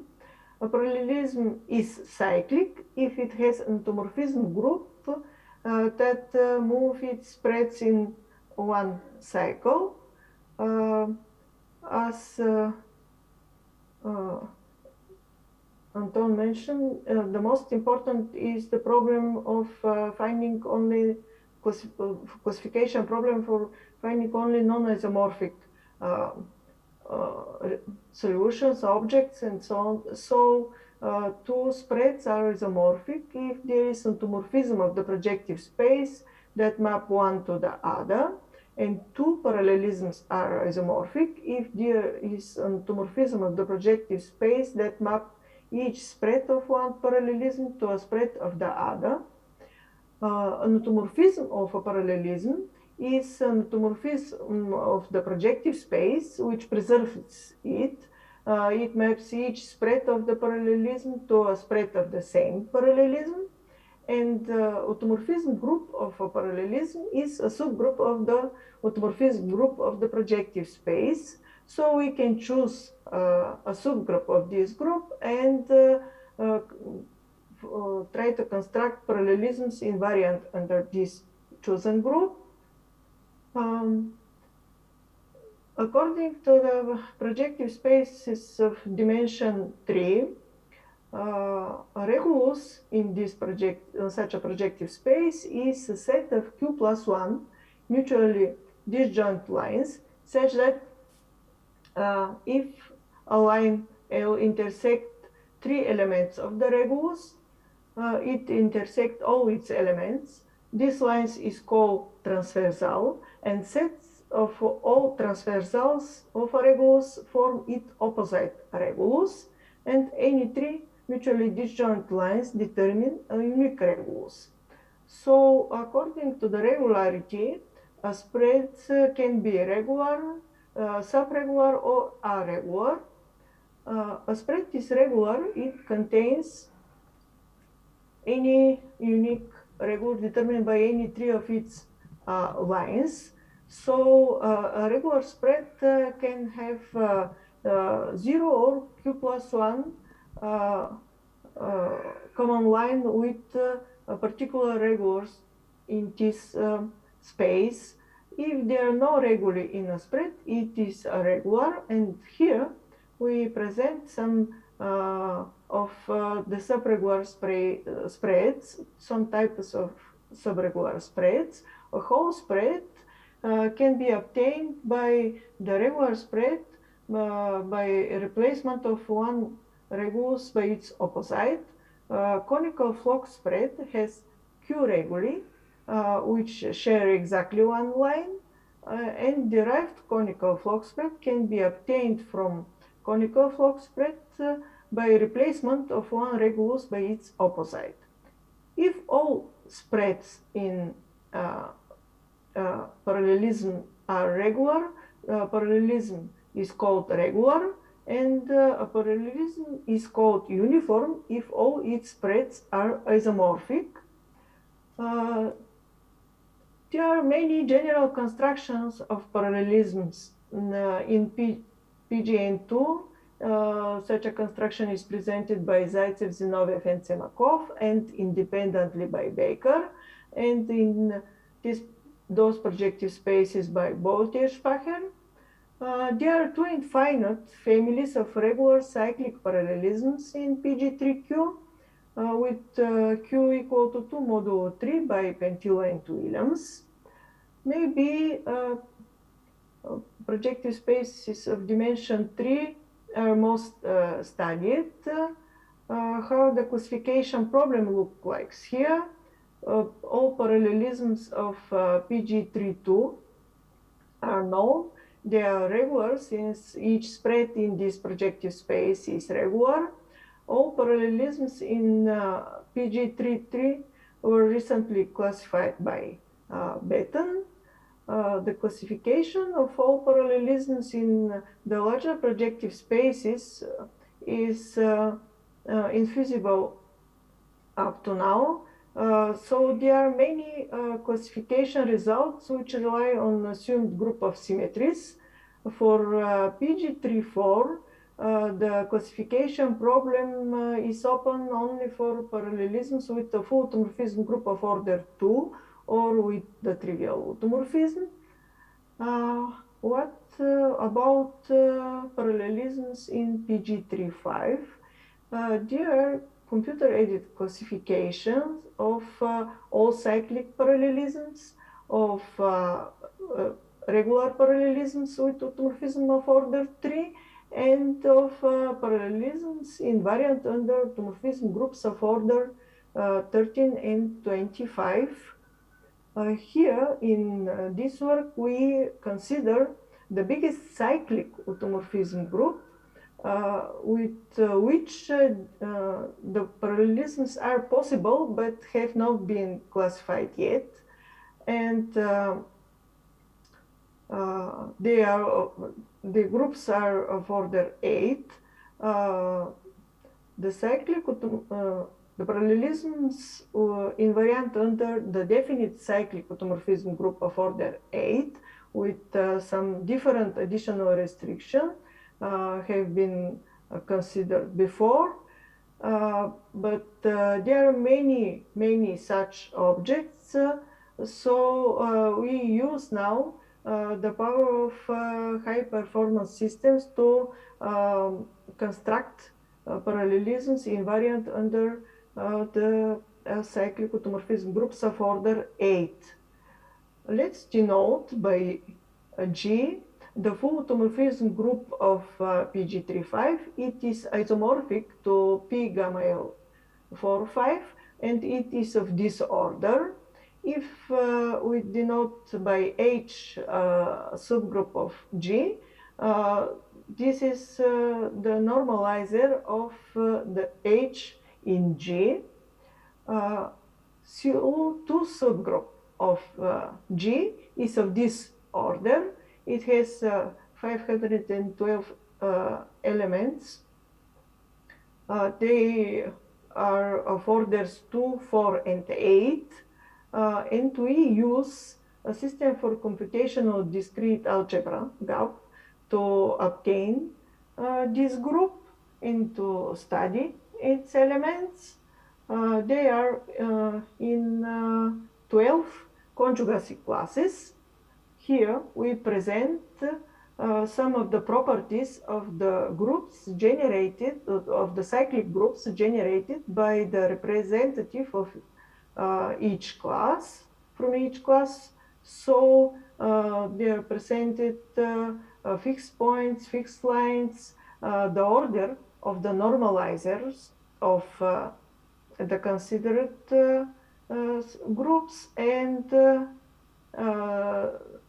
length and the number of non-trivial line orbits. So there are two classes with elements of order 8. Each of a representative of each class generate a cyclic group of order 8. Each of those groups has a subgroup of order 2, which is from this class, and a subgroup of order 4, which is from this class. We denote in this way two cyclic subgroups which we next to consider. We use G sub 8 to denote groups when we consider properties that hold for both groups. So both groups fix two lines. We denote next them by L1, L2. Short length orbits under the action of group there, and long line orbits. Spread in this projective space has 26 lines, and that is why we are fixed spreads. The fixed lines are included in those fixed spreads, but short line orbits have common points with the fixed lines, so they cannot participate in the fixed spread. So we have also short spread orbits and long spread orbits. We denote different spread orbits in this way: F for fixed, S for short, and L for the long spread orbits. How they look like? A fixed spread, as I say, has comprise two fixed lines and three long line orbits with mutually disjoint lines. Short line orbits can participate in spread orbit of length 2. Here, each spread in this orbit is fixed by the subgroups of the groups of order 8. Most 6 lines from the short line orbit can be in one spread, and next beside them we need line orbit of length 4 under the subgroup of order 4, which contain mutually disjoint lines, but each of those line orbit of length 4 under subgroup of order 4 have to be in different, from different long line orbit under G8. And next we have long spread orbits. They are of length 8 and contains lines from 26 lines from 26 different orbits, line orbits of length 8. So each the both group fixed 2 points. Each fixed point is in a fixed line in lines from 3 short orbits and in the 3 lines from the long orbits. So parallelism invariant under cyclic group of order 8 contains a fixed spread, 3 spread orbit of length 2 and 3 spread orbit of length 8.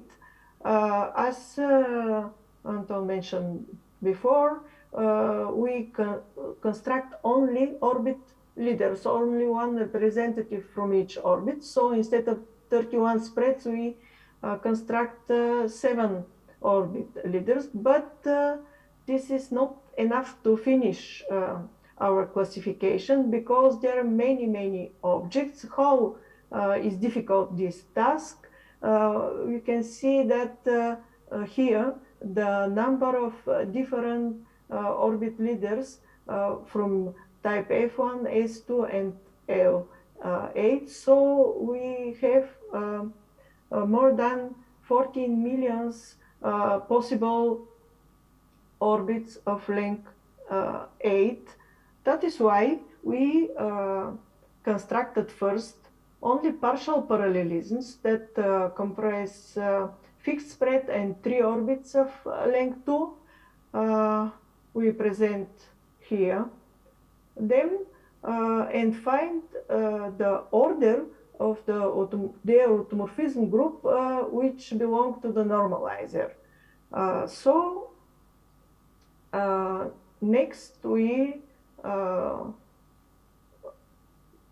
decide to extend only part of the partial parallelisms, those one which are here in gray was considered before. So in the present paper we extend 9 partial parallelisms with this group and automorphisms of order 32 and 95 partial parallelisms with this group of cyclic group of order 8 and automorphism group at least 24. We use our own software written in C++, which performs backtrack search with rejection of equivalent partial solutions. Both authors use different software implementations and slightly different algorithms. The first approach is to construct parallelisms by backtrack search on constructed in advance spread orbits. The second approach is to construct parallelisms by search on the lines, then spread orbits are constructed on the fly. The general approach to construct parallelisms and to reject isomorphic solutions are described in those recent papers. So the extension of one partial solution would have taken several days on an usual PC. That is why we use high performance computing system of the Bulgarian Academy of Sciences. We use MPI based communication-free implementation of our backtrack search algorithms. It is of major importance to choose suitable size of the partial solutions, after which the job is split to different processes. And on one hand, it is important to have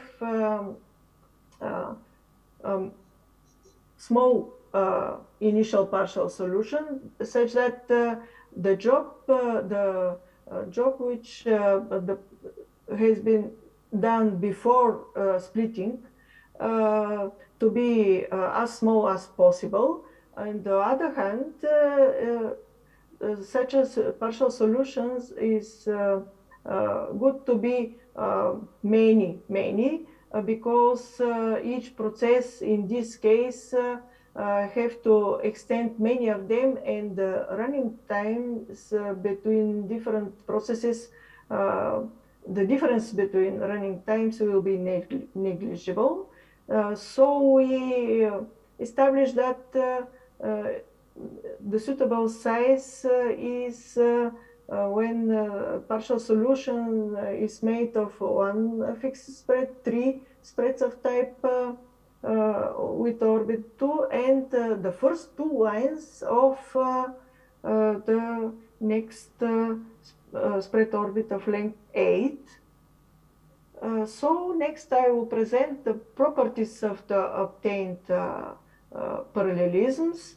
Here they are distributed by their full automorphism group. Some of them are obtained before, so we show them in this row. Next one property is, which we consider, is the type of the spreads included in the parallelism. Brook and Bosset show that there is one-to-one correspondence between the spreads in PG3Q and the translation planes of order Q square. So Chervinsky and Ogden used this and found that there are 21 non-isomorphic spreads in PG3-5. A useful invariant for those spreads is their intersection with the regulae of the projective space. So we can use as Ni the number of regulae in PG3-5 which have exactly I common lines with a spread. If there are 6 common lines, this is the number of whole regulae in a spread. So we mark with star the class with 2 non-isomorphic spreads, and this invariant, the number of whole regulae and the number of regulae which share exactly 4 lines with the spread, partition 21 non-isomorphic spreads in 20 classes. Here we show maybe some of the interesting type of spreads. This is the invariant of the regular spread, this is of the whole spread, and so on. So bear in mind those invariants. We here show invariants of parallelisms of which yield uniform deficiency 1 parallelisms. So they are the present paper at 114 new uniform deficiency 1 parallelisms. Some of them include spreads of type which up to now is not known to participate in uniform deficiency 1 parallelisms.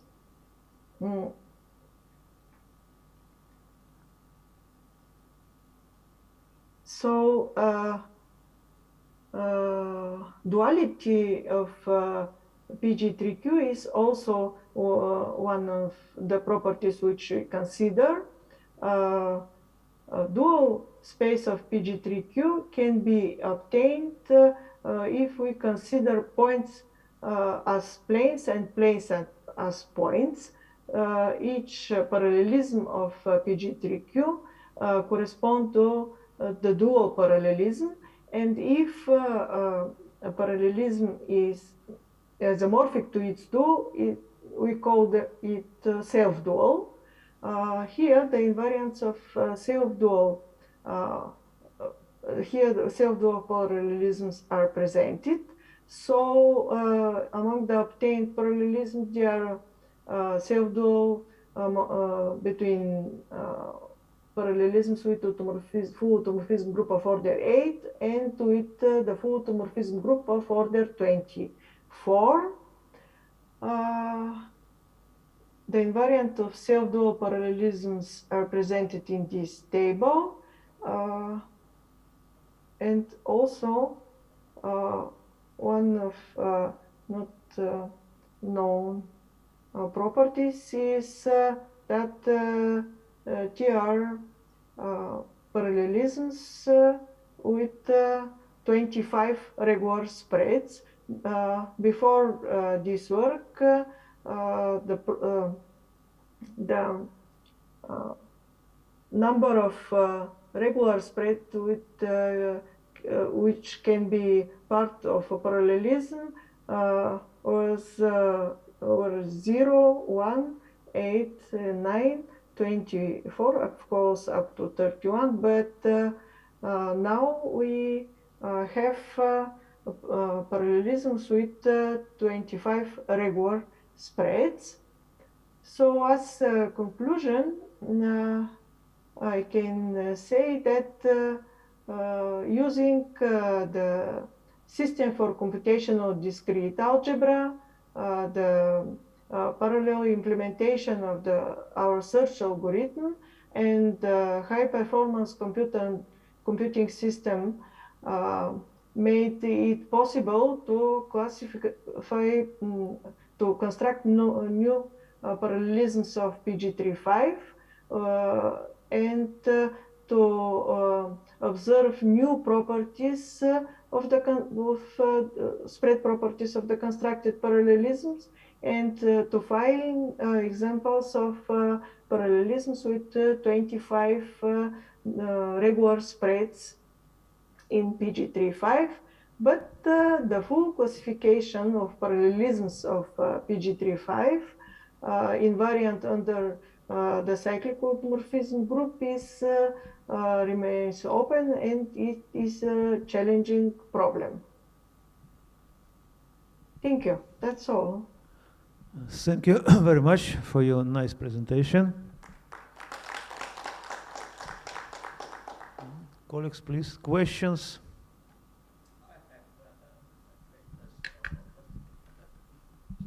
I have the following simple question. Have you used symbolic computations on computer in the course of your investigation? This is one question, and the second question is as follows. How have you computed, for example, the numbers of orbits? In many cases, these numbers are very big, many thousands. Are these numbers accurate or exact? You have probably used the corresponding computer program for this. Yes, we use our own software. We do this by backtrack search, depending of the software of both authors, on the search on the spread orbits or on the lines. So we have exactly, we found exactly how many there are orbits, looking at the action of the chosen cyclic group on the lines of the projective space. Thank you. I would like to learn more about the details. Have you developed the corresponding computer code to compute the numbers, so for example, orbits and so on? Because I think it is impossible to consider this manually by hand, so only on computer. Only by computer? No, as I said before, this is not enough to use only an usual computer, because there are many such objects, and that is why we make a parallel implementation of our algorithm and use high performance computing system. Yes, for large CPUs, yes, with large number of CPU, yes? Yeah, yeah. And Stella, can you use a universal computer algebra system for your problem or no? Universal like Wolfram or Maple or? I don't know, because I never use. Maybe Maple is possible, but I never use. You will try it, yes? GAP. You will try it maybe, yes? Maybe. To universal computer algebra system. Because this system also has parallel options. Understand? Yeah. Thank you, and thank you for your presentation. Thank you. Now we have a coffee break until 5 p.m.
session.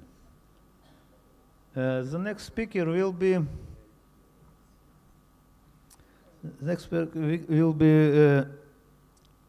Linxiao, Wang, and Marc, Moreno, Maza. Yeah, I'm here on Zoom. Are you here? Yep. Linxiao, Wang, yes? Yep. Nice to see you. Please show us your presentation. Mm-hmm. Yeah, share sure. Screen. Nice. Mm-hmm. Yeah. Full screen option. Okay. Okay. Nice. Please start your presentation. You have 30 minutes. Okay. Thank you. Hello, everyone, and good morning or good afternoon, depends on where you are. My name is Linxiao Wang. I'm a PhD student at the University of Western Ontario in Canada. Today, I'm going to present our work on the pseudo-periodicity of the integer Hall of parametric convex polygons. And this is a collaboration work with my supervisor, Professor Marc, Moreno, Maza. So first, I want to talk about why I started to work on this project. Originally, I'm actually working on a data dependence analysis project. It's a sub-project of program analysis. And here is a very simple example of what I was working on. So here's a loop nest of 2 layers of loops, and we have assignment to one of the indexes. And a natural question would be, can we parallelize the 2 for loops, especially if the loop is very expensive? And then the first thing we need to consider is whether there's data dependency there. What does it mean is if I first calculate some indexes later, would it affect the correctness of other values? So of course, for this one, we can see that we will assign these indices, these values to the indices that it's pointing to. So there's no data dependency, because even if we change the 3, 5 first, it won't affect the correctness of any other values. So if we formalize this question, it would give us a system like this. So we have the constraint for the loop counters, and then we have a linear system we want to solve. And the question is, if we solve this linear system, and if there's some solutions, then which means there are data dependency. And luckily, in this simple case, there's no solutions to the system, which means there's no dependency exists, so it can be parallelized. So that's why I jumped from the data dependency analysis problem to this integer hop problem. And here's another very simple example. So if we want to solve the linear system, so first we need to know the space that we're going to solve it, which is the constraint for the loop counters. And of course, the loop counters could only be integers. So the problem would lead to, given a space that is described in the loop, we only want to find the integer points within that space. So this is finding the integer polyhedral set of the iteration space. And oftentimes the space is parametric. Like in this example, these n's are parameters in the program, which could be user input later on at runtime. And of course, for this one, this is already an integer polyhedral set because these points are all integer. This is 10, 0, 0, 10, and 0, 0. So this is easy one. But a more general case would look like this. Our input would be this constraints, up a blue color. So you can see that there are some areas that doesn't really have integer point. And the red part is the only part that we want that precisely describe all the integer points. Okay, so this is the system. This is the actual loop constraint that we want to find.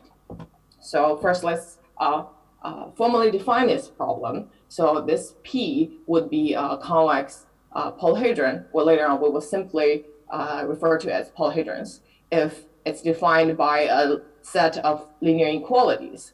And of course, this A would be a matrix and B would be a vector. And the integer Hall is the smallest convex polyhedron that containing all the integer points of P. Okay, so this is a picture of what is convex, what is not. I guess everybody should know that, would know that. But so this is, we want to find the smallest that could describe like all the integer points. So if we go back to this one, you can see although the blue one contains all the integer points, but it's not the smallest one. The red part is actually what we want to find. And another extent of this question would be the parametric polyhedrons. Particularly in here, we consider the case when this vector B is parametric. What does it mean when this vector B is parametric? You can look at the picture on the bottom right, which means if in the 2D case, which means the slope of the lines are fixed, but like the intercept are different, which means if it's a polyhedron, which means the shape of the polyhedron is the same, but the volume could be different. Because if you move out these blue lines, you know, it's apparently larger than the red part. So this is the parametric polyhedron. And there are plenty of researchers out there to study the integer Hall related algorithm. The first set of problem is, of course, just computing the integer Hall itself. So there's a famous method that is based on the cutting plane method. This method is first introduced to solve integer linear programs. And later on, it's get developed to for computing PIs, which is the integer halls. And another set of method is based on the branch and bound method. So this method would recursively divide P into sub-polyhedrons. Then it compute each partitions, and then it combine and has a branch and then combined part. Another set of question would be counting the lattice point in P. So if it's a standard lattice that's described all the points containing integer coordinates, which means they're integer points. So it's very related to the integer points in P. So of course, the most famous theorem would be Pick's theorem. It gives a formula of the area of a simple polygon P that is how it related to the number of integer points within P and on its boundary.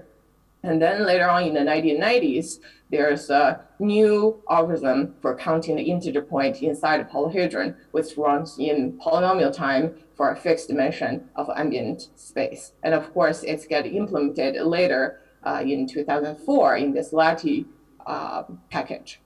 And more recent time there's a study from IBM Tokyo lab that give a simpler approach for lattice point counting, which would divide a polygon into right angle triangles. And then it give a very specific formula to calculate the number of lattice points within such triangles. And then you would just take a sum of all of them.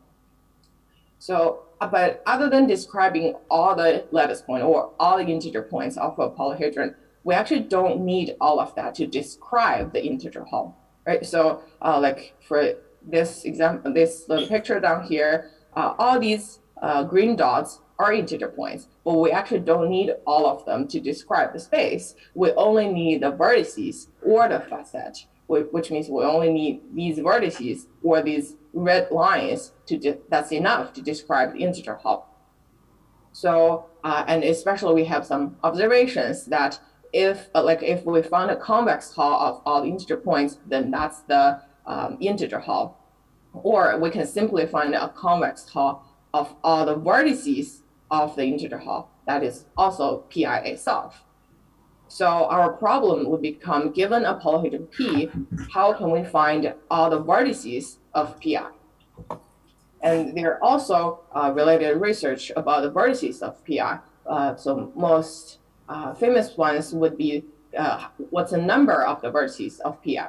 So there's an early study that is very famous, and later on, some studies would be just slightly improved on this. So this gave us a baseline. So it shows that the number of vertices of PI is related to the size of the coefficient of the inequalities that describe P. And here, size is defined as following.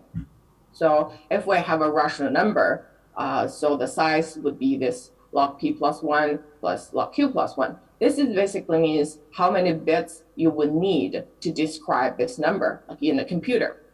And of course, for a linear equality with coefficient of a vector, the size of the linear equality would be the sum of the sizes of all its coefficient plus n. So in this study, they give an upper bound here. This is 2 m to the n, 6, n to the n, and phi, this whole thing that is still polynomial, but it's polynomial in this phi. This phi is described as the maximum size of the m inequalities that is given. Right, so here, so when they say the size of the inequalities, it means it including the size of the coefficient plus the constant time. So which means if it's including the constant term, which means if this constant term starts to grow, which means the volume of the polygon starts to grow, then the number of vertices should also grow. So this is what this upper bound is kind of hinting. And another word like we use is another term we use in our title is the periodicity of PI. And there's some research out there that also talk about periodicity. One of them is in 2004, given by Mester, that give a new method for computing the integer Hall of parameterized rational polygon. In there, it describes a concept of a periodic polyhedron. But here he would say that the periodic here means the polyhedron can be defined in a parametric manner. And that, of course, there's a very famous study of the Eugene Erha that's give it's the quasi-polynomial. So this polynomial is study the number of odd lattice points. So this is, again, is considered odd lattice point, not just the vertices again. So it can be given as a polynomial, this IPN. And this IPN is a periodic polynomial, which means there's n polynomials f0 to fn minus 1, and depends on what the n is, this I would equal to some of the of these polynomials. So we can see that if none of these two periodicity term is similar to what we want to describe. So now let's move on to our work. So as I mentioned before, the number of vertices, like in a more recent study, all kind of hint that it's related to the volume of the polyhedron, which means if it's larger, then the number of vertices should keep growing. So we wonder whether this is true. So we run, so we give some very simple examples, and then we give, like, we set only one parameters, and we just run them through some algorithms to calculate the number of vertices, and we plot them. You can clearly see that after some growing stage, it starts to show a pattern. It's not growing anymore. It's just start to repeat this pattern. So we can see there's a periodic phenomena of the number of the vertices, even if the volume is changing. So of course, this one has a period of 15, this one have a period of 4. So which means the number of vertices of PI should not relate it to the volume. And then, so here's the plot of the example on the right from the previous page. So if the number is not related, like has a periodic phenomenon, then what about the actual shape or the positions of the vertices? So if we only look at this upper corner of this triangle, we can see that over a period of 5, this corner, the integer Hall of this corner is actually only a translation, which means the shape and the size are all fixed. It's just move this whole part to another coordinate, right? So we first should define the corner of a polygon. So we call it an angular sector, which is defined by an intersection of two half planes whose boundary is intersect in a single point. And of course, that point would be called a vertex of the angular sector. And here are some observations of the integer Hall of an angular sector. I'm going to describe it using this following little example. So first, we can look at the angular sector defined by this vertex A, which means it has two facets, which is this black line and this outer green line. And first thing we notice is that, so you can see the formula for this green line, that there just could not be any integer points along this line, because the coefficient of xy has a GCD other than 1. So first thing we can do is that we can shift this green one towards the center of the angular sector a little bit to this red line. And we have a proof in our paper that there's no integer points between these two lines, which means even if we replace this green line with this red one, we won't affect the integer Hall of the angular sector, which means the integer Hall of the angular sector defined by A is similar as the integer Hall of the angular sector defined by A prime. So now we know we're gonna start to calculate the integer Hall of this C A prime B prime, and then we can, so we start to find some point to describe it. How we find this C and B prime, this C, so if, of course, if A prime is a integer point itself, then problem solved. We don't need to do anything, but oftentimes it would be a fraction point. So where we find this C, we would find along this ray, like this vector, the C would be the closest integer points to A prime along this line. And we have a similar definition for B prime. Then these 3 points would form a little triangle. And we have, and it's clear C, and we also have a formal proof that the vertices of the integer Hall of triangle C A prime B prime are the same as the ones for the angular sector defined by A prime.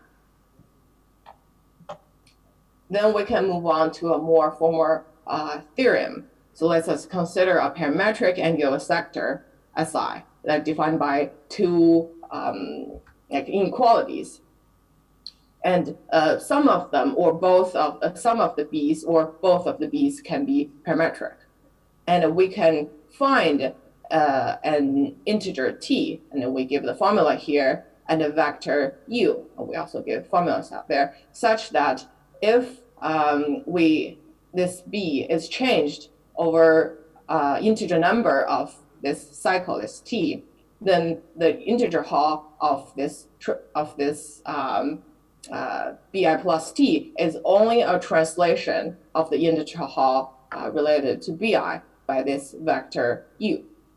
And here we give the formula for T and U. You can see that they're only related to the coefficient of the variables. It has nothing to do with the constant term, which means no matter what the constant terms are, the cycle and the translation vector should always be the same. So here is a more straightforward example.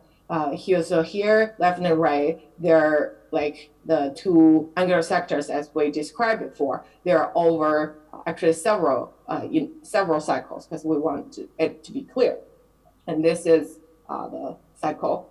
And you can see that if we start adding 1 and 1 to the constant term, like this should start to grow by from 90 to 91, 92, 93, and here we also grow it 1 by 1. You can see that the integer Hall of these two stay the same. The red ones are the vertices of the integer, the red points are the vertices of the integer Hall. So not only the number of these red dots are the same, but the positions are exactly the same, which means they describe a same shape. And you can see the axis that they're different. So which means this picture on the right would just be a translation of this picture on the left. Right, so we can see that the integer Hall of an angular sector, it's follow a periodicity manner where it has a cycle. That is, after a cycle, it will start to repeat itself. And then we move on to the polygons. And we know that if a polygon has n vertices, then it can be defined as the intersection of n angular sectors, right? Each vertex would define one angular sector. And if we let Pi and Si as the integer Hall of P and Si, then we can also see that this Pi would just be an intersection of all the integer Hall of the angular sectors. And then we want to consider the vertices. So we have proved in our paper that when these constant terms are large enough, which means when this volume is large enough, then the vertices of Pi is just a union of all the vertices of these angular sectors.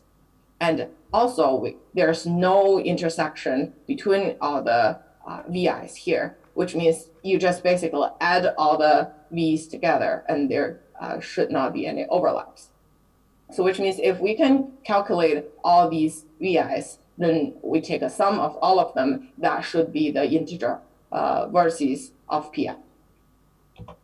So of course, we can move on, give a pseudo-periodicity theorem for the integer Hall of parametric polygons. So if this polygon is given by a set of inequalities, and the sum or all of the BIs could be parametric, then we can find an integer t and a set of vectors, n vectors. We need one vector for each angular sector. Okay, so this Pi b plus t can be obtained by the following, which means we take one vector and we translate one angular sector. Then we take a intersect of them. Then that would give us this Pi. Okay, so of course we call it a pseudo-periodicity. It's because if we consider the polygon as a whole, the shape is not actually the same over period, because clearly we can see that it's stretched out towards each of the corners. That's why we call it a pseudo-periodicity. So here is an example. So of course, it's a simple example. This is a triangle defined by these three inequalities. And so if we only look at this bottom right angular sector, based on our formula, it has a cycle length of 5. So we can start this. You can see that over 5, it starts to repeat itself again.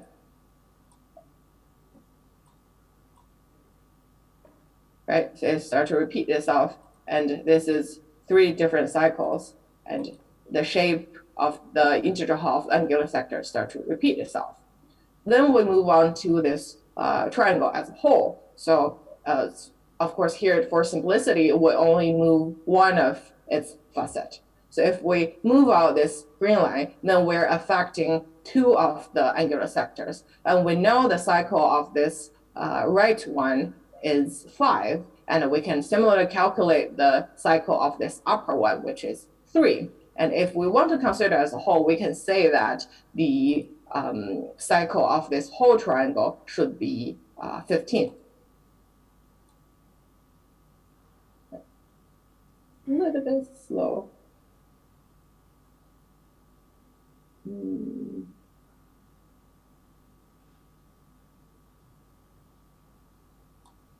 So here you can see that over 15, the integer hall of this triangle starts to repeat itself. Right? So for each corner, it's an exact repeat, but for the whole, it's kind of stretched out to its corners. So this is our theory for the integer hall of polygons. And what's the application of our theory? Of course, it could be used to compute an integer hall of polygons. So first of all, we want to compute the integer hall of non-parametric polygons. Then our idea would be basically computing the integer hall of each angular sector that form the polygon and then combine them. So here is an example. So this is a triangle given by 3 fractional vertices.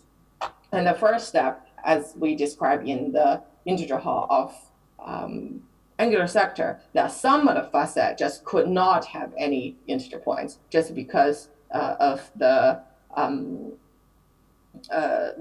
linear inequality that defines it. So we first would replace all of them. We would move it towards the center of the polygon itself, and we know that there's no integer point between these 2 lines, so we're not affecting the integer hall of the whole.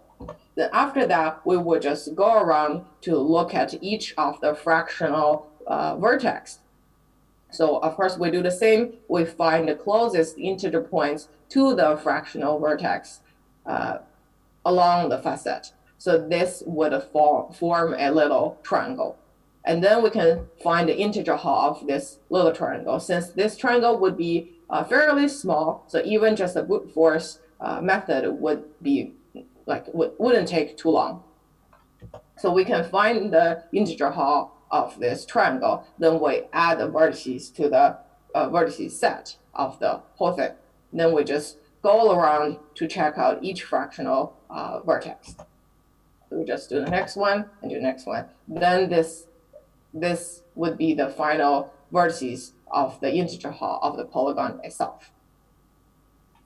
And of course, we have a implementation in MapleSoft to computing the integer half, the vertices of the integer half for 2D and the 3D polyhedrals.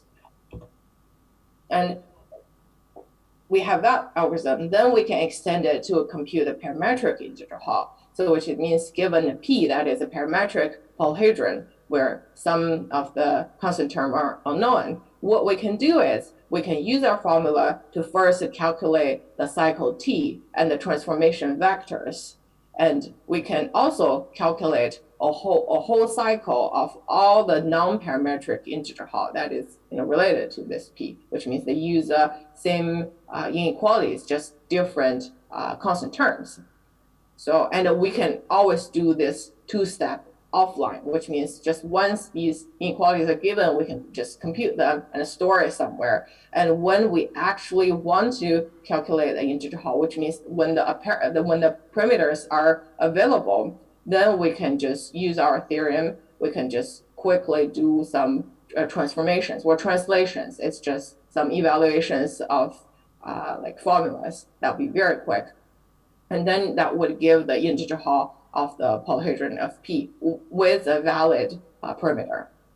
Right, so this is what we hope we can do. So, so this is our future work. So first, of course, we want to expand our theoretical result to a higher dimensions or to arbitrary dimensions. And we have implemented the non-parametric integer algorithm for 2D and 3D, and of course, we want it for arbitrary dimensions as well. And eventually, we want to go back to the parametric integer half procedure. We want to have a efficient program for that. Right. So that's my presentation today. Thank you, and we can take some questions. Linxiao, thank you for your very nice presentation. Please. Thank you. And please, questions. Question, please.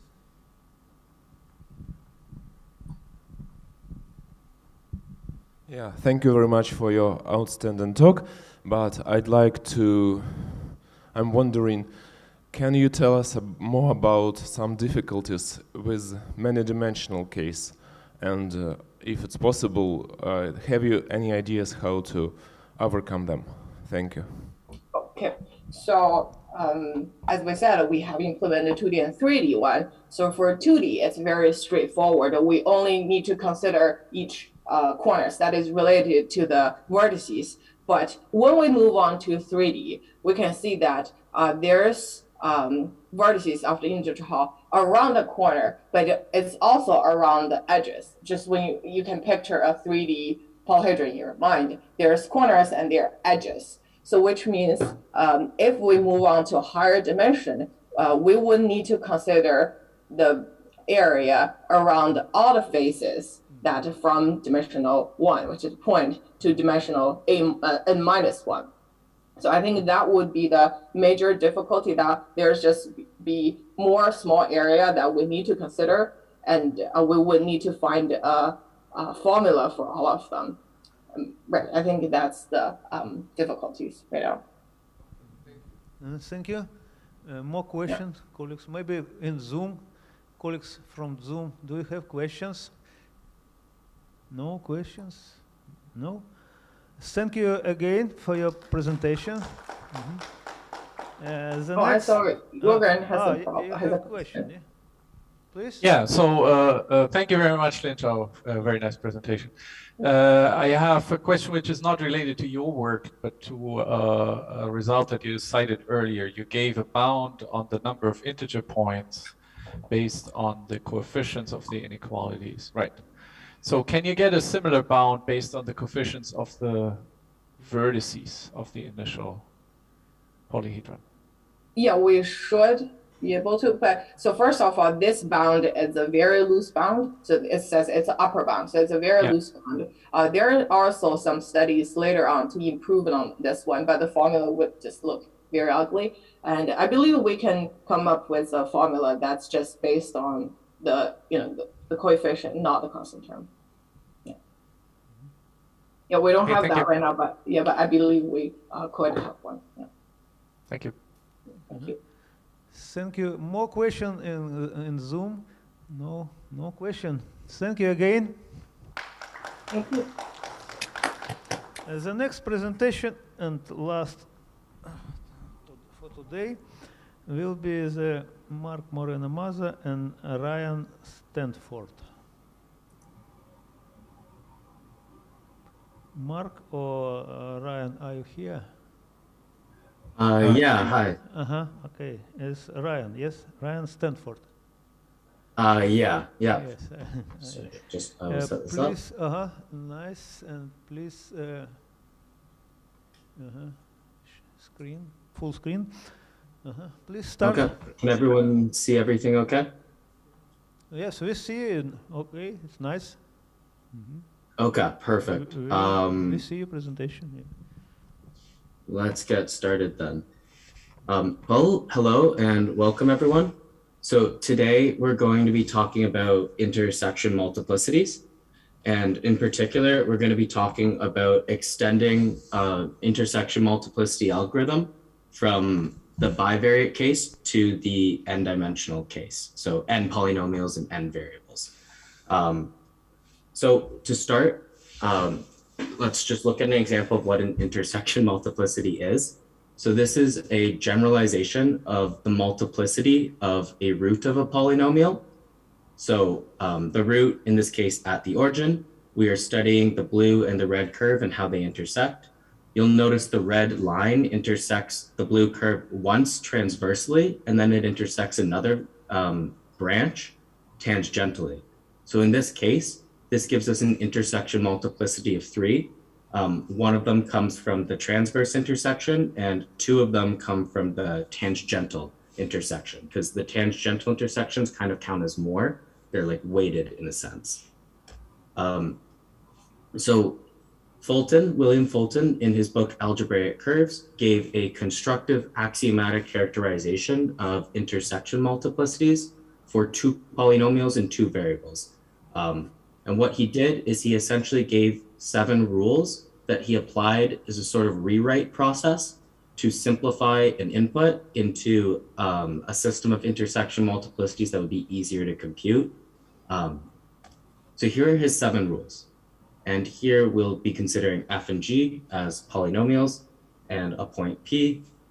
So the first property was that the intersection multiplicity is a non-negative integer as long as the 2 curves only intersect at finitely many points. If they intersect at more than that, like they have a common component or a branch in common, the intersection multiplicity at that point is infinity. The second property just says that if the 2 curves, they need to pass through the point in order to have a positive intersection multiplicity. If one of them doesn't pass through the point, it's just 0. And the third property says we're allowed to apply a change of coordinates, an affine change of coordinates. So you could assume, for instance, that your point is the origin, or you can shift your points around. The next one is that you can reorder the polynomials. So it doesn't matter if you compute the intersection multiplicity of f and g or g and f, it's the same thing. Property 2.5 here that he gave basically is one of the tools that give us an intersection multiplicity, not in terms of other intersection multiplicities. So 2.2 and 2.5 give us a concrete number, whereas all the other ones just write them in terms of other intersection multiplicities. 2.6 and 2.7 are really the workhorse properties here. They do the heavy lifting.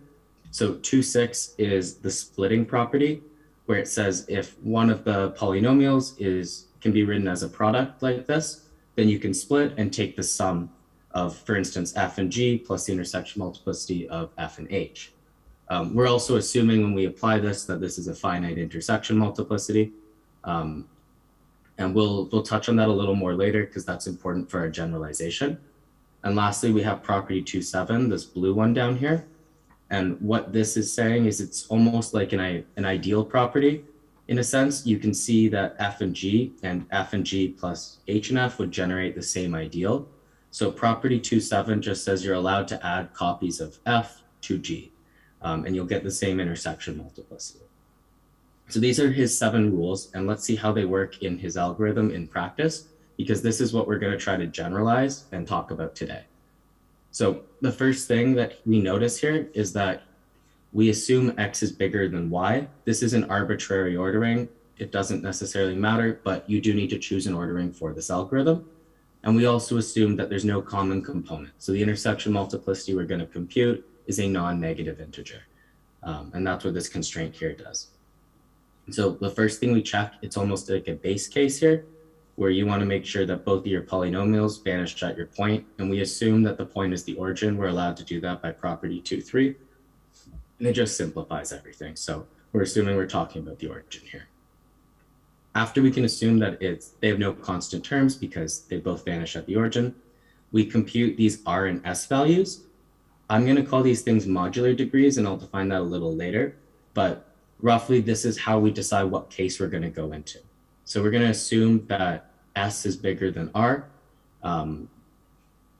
And if not, we will just reorder to generically assume that S is bigger than R. So we now have these 2 degrees after we mod out all of the Y variables from both F and G. And we say here that if R is less than 0, we're able to split. We go into this yellow case. Why is that? Well, what happens is if R is less than 0, then that means F is a polynomial that's only in Y. It's univariate in Y, and there's no constant terms. So in that case, we are allowed to divide by Y. And whenever there's an exact division, we're able to apply that splitting property, property 2.6. So we apply the splitting property and we consider the quotient of F with Y and Y. And then we can actually simplify this one step further because this guy here, this term, actually turns out to just be a multiplicity, the multiplicity of a root, which is something we know how to compute. So now you have this positive value of M here and this other intersection multiplicity, which is strictly smaller than the one you started with. So because this is strictly decreasing, every time we go in this yellow case, we get closer to termination. And eventually the intersection multiplicity will be 0, which is that red case. So lastly, we need to figure out, okay, can we always get to this yellow case without increasing the intersection multiplicity? Because we need to decrease that determinant. And to do that, we use the blue case here. What this does is it applies that ideal property, property 2.7, to rewrite G as G prime. And what we're doing is we're adding a copy of F to G to kind of reduce that modular degree, that S value, by killing the leading term of this polynomial when you mod out Y. So to do that, we also multiply G by this leading coefficient of F of X evaluated at 0. So you'll notice this isn't exactly the property we have here because we multiplied G by something. It's not just a copy of F, but because this leading coefficient of this univariate polynomial is a constant term, it is a unit, we can invert by it, it doesn't affect the intersection multiplicity. We can basically treat this as monic, and hence we're allowed to rewrite G as G prime. And the reason I brought that leading coefficient thing to your attention is that's also really important when we work for this generalization later. So take a note of that for now, and I'll talk about that in a little bit. So this was Fulton's algorithm that works for 2 polynomials and 2 variables. There's other algorithms for intersection multiplicities. The most well-known one is the algorithm developed by Mora, and it's implemented in singular. And what he does is he uses standard bases to compute intersection multiplicities. There's also been some other approaches in CASC in the past that have tried to explore standard basis free algorithms for computing intersection multiplicities. And generally what those have done is they take an algorithmic criterion, try to apply it, and eventually you try to reduce the size of your input from n polynomials and n variables to n-1 polynomials and n-1 variables, until you get to that bivariate case where you can apply Fulton's algorithm, the one I just showed you, to compute the intersection multiplicity. Our approach today is, rather than reducing to Fulton's algorithm, is to extend Fulton's algorithm up to cover a more generic case. And we successfully did that, except we developed it into a partial algorithm.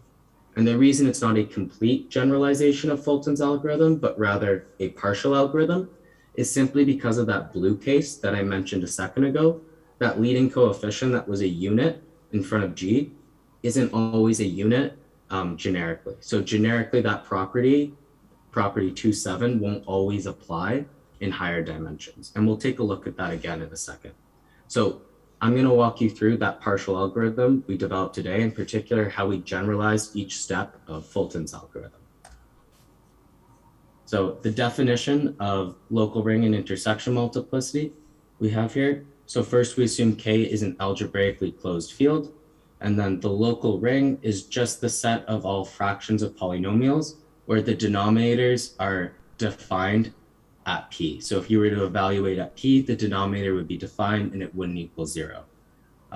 So in that case, the set of all polynomials that don't vanish on P are units, and the ones that do are in the maximal ideal of this local ring here. Intersection multiplicity in a formal sense is just the dimension of that local ring as a K vector space after you mod out all of the polynomials you're interested in, after you mod out F1 to Fn. That's intersection multiplicity. So the first thing we need to generalize is that idea of a common component. We required that the input does not have a common component in that first algorithm. And the way that generalizes is we require that F1 to Fn is not, or must be, a regular sequence in the local ring at P. And roughly what this means is that F1 to Fn as your input, no Fi is going to be 0, a 0 divisor, or a unit, modulo any subset of the remaining input polynomials. And that might seem a little strange, but basically what this says is when we split, just like we did using that splitting property, is you're not going to get some finite intersection multiplicity that splits into infinity. So it essentially just says splitting will be well behaved. So here's how we generalize Fulton's properties. You can see they look a lot like the bivariate properties. So if the vanishing locus of all the polynomials is 0-dimensional, we have a finite intersection multiplicity, which is a non-negative integer. All the polynomials need to pass through the point we're interested in, otherwise it's 0. We can still reorder and change coordinates. Also, we can apply a permutation to the order of the polynomials. That doesn't matter, we can reorder them as well. N5 generalizes as you would expect. So in this simple case, where you basically have your variable minus the coordinate to some power, and it's the product of those exponents, which you can see when we only have one of them, that's exactly what the multiplicity of a root is. So this makes sense. Then we have the generalization of the workhorse properties, our splitting and our ideal. So property N6, our splitting property here, it's the same thing. It just requires that F1 to GH is a regular sequence in the local ring at P in order to apply the split and have it behave nicely. And lastly, for the ideal property, you can see we're allowed to add any polynomial G that's in the ideal generated by the remaining polynomials. So if you recall in Fulton's algorithm, the big deciding factor of where we went, what case we applied, was those modular degrees, those R and S values. So let's give a definition of that.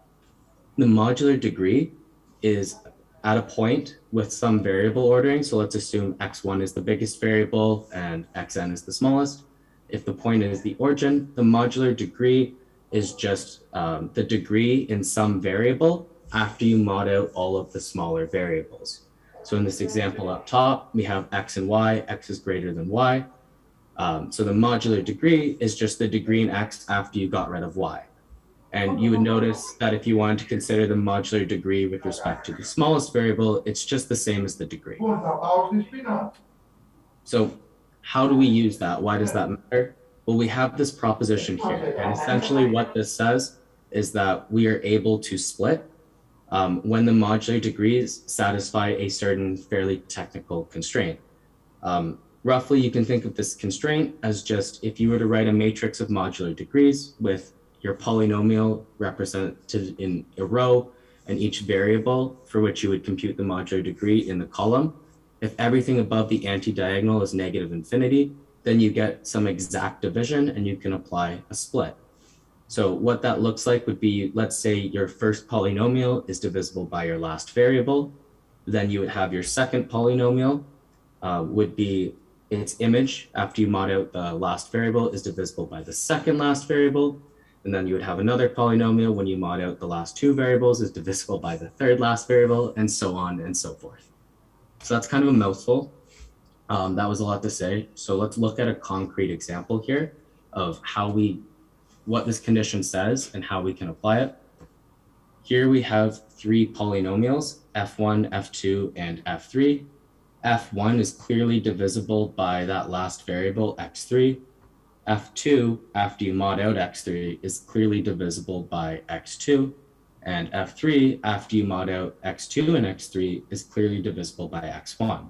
And if you were to write out that matrix of modular degrees, it looks exactly like this. So you can see we can apply an exact division here, mod out, apply exact division one more time, and then you essentially get this sum of intersection multiplicities that you then simplify.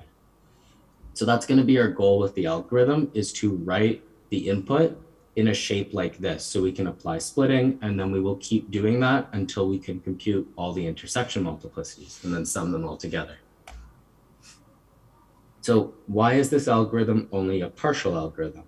Well, this was the step that we applied 2.7 for, the blue case, in Fulton's bivariate algorithm. Here we had that leading coefficient, and I said that the ideal generated by f and g is the same as f and g prime. So 2.7 applies. You could also use the definition of intersection multiplicity to see this, and hence the intersection multiplicity is the same. When we generalize this though, we have this thing here, and this leading coefficient is not a constant. It is a leading coefficient of a polynomial with up to k variables, so it's going to have up to k minus 1 variables when you consider the leading coefficient in xk. So this leading coefficient of fi is not necessarily a unit in the local ring. It could be, but it doesn't necessarily mean that's true. So generically, the ideal of f1 to fn and the ideal when you replace fj by, let's say, fj prime, they're not generically equal. So if we can find a choice of fi for which this leading coefficient is invertible, then we're good and we can proceed. But if we can't find a suitable fi, which we kind of use as a pivot to reduce the modular degree of fj, then we have to return fail, because that's where this approach is not successful. So let's look at the algorithm. Here's the first section of it. So you can see we assume that variable ordering that we've been doing this whole time. X1 is the biggest, Xn is the smallest. And we assume our input is a regular sequence in the local ring at P, and we're once more assuming P is the origin. So first we make sure we do our base case. We check to make sure each of the polynomials actually does vanish at the point we're trying to study. If not, we return 0. Then we compute a matrix of modular degrees. You'll notice I'm only computing the modular degrees. I'm not computing all the modular degrees. I'm leaving out the last variable because we actually don't use that. It's not necessary to compute. So let's look at an example of what this step does. If we had f1, f2, and f3 here as our input, we would compute the matrix of modular degrees and omit that last column, and it would look like this. Our goal is going to be to make these top 3 entries negative infinity. So we're going to go column by column, and we're going to try to get 2 negative infinities here and 1 negative infinity here, at which case we can apply that lemma, we'll get a split, and we will make progress towards termination. So that's what this is saying right now. It says we're going to go from the first column to the n-1th column. We're going to sort our modular degrees so that they are in increasing order if you go down the column. we're going to pick the smallest positive modular degree, take the index of that, we'll call that M. This is the index of our pivot. And then we're going to use our pivot to reduce the modular degrees of all the other polynomials we need to get that triangular shape. And we'll use our syzygy computations here. So this is exactly the stuff I was showing you before, where you take those leading coefficients, you multiply, and we reduce. And then we're going to replace them. If we successfully can choose a good pivot, we will replace them and make a recursive call. So what does that look like in our above example? Well, here we're going to use x squared to kill the term, the modular degree of f2 in x and the modular degree of f3 in x. So basically use x squared to get rid of this x to the third term. And we can do that, and you'll see we get rid of the modular degree in both of these. So when we replace f2 and f3 with f2 and f3 prime, we get a matrix that looks like this. Two negative infinities, one try, we were able to get rid of them. So now we reorder, which is what we do here, and we can move on to the next variable and try to get that triangular shape that we need to split. So then we move on to the next variable, and we apply that same syzygy computation, but now we're considering the leading coefficient with respect to y, not with respect to x. So now you'll notice that this leading coefficient is no longer a constant, it is a polynomial. But because it's x plus 1, it doesn't vanish at the origin, so it's a unit in the local ring, and we're allowed to invert by it, which means the intersection multiplicity is preserved. So we do the syzygy computation, and we reduce the modular degree. And now you'll notice that we have that pattern we described earlier. This is divisible by z, this is divisible by y, and this is divisible by x. So we can apply the splitting, which is this kind of yellow case here. We compute the respective quotients. In this case, they're just quotients. We don't need to mod anything out, but in general, sometimes you'd have to mod out the last variable as we showed before. And we compute this sum of intersection multiplicities with n terms. Because this mn, basically the multiplicity term, the one-dimensional term in a way, is positive, each of these is strictly smaller than the thing we split up originally. So they're all strictly smaller, and by induction, we're going to terminate now. So what does that look like? Well, here we split up x plus 1 and z. So we split the first term, then we split up the second term here, x plus 1 and y. And then at that point, we can just compute the intersection multiplicity, and the answer is 2. So to conclude, what we did is we generalized Fulton's algorithm to a partial standard basis free algorithm for computing intersection multiplicities in that n-variate square system case.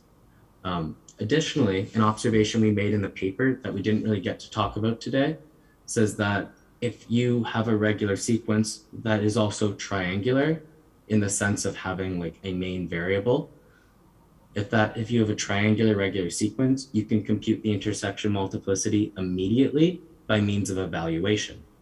So that last observation in the paper suggests, in a way, perhaps a new approach to computing intersection multiplicities without the use of standard bases, which would be to find some way to decompose your input into triangular regular sequences while preserving intersection multiplicity, of course, and then to evaluate and compute the intersection multiplicity of those triangular regular sequences. So that's all I have for today. I'm happy to take any questions or go back to any slides if anyone would like that. Ryan, thank you for your nice presentation. And please, questions, comments?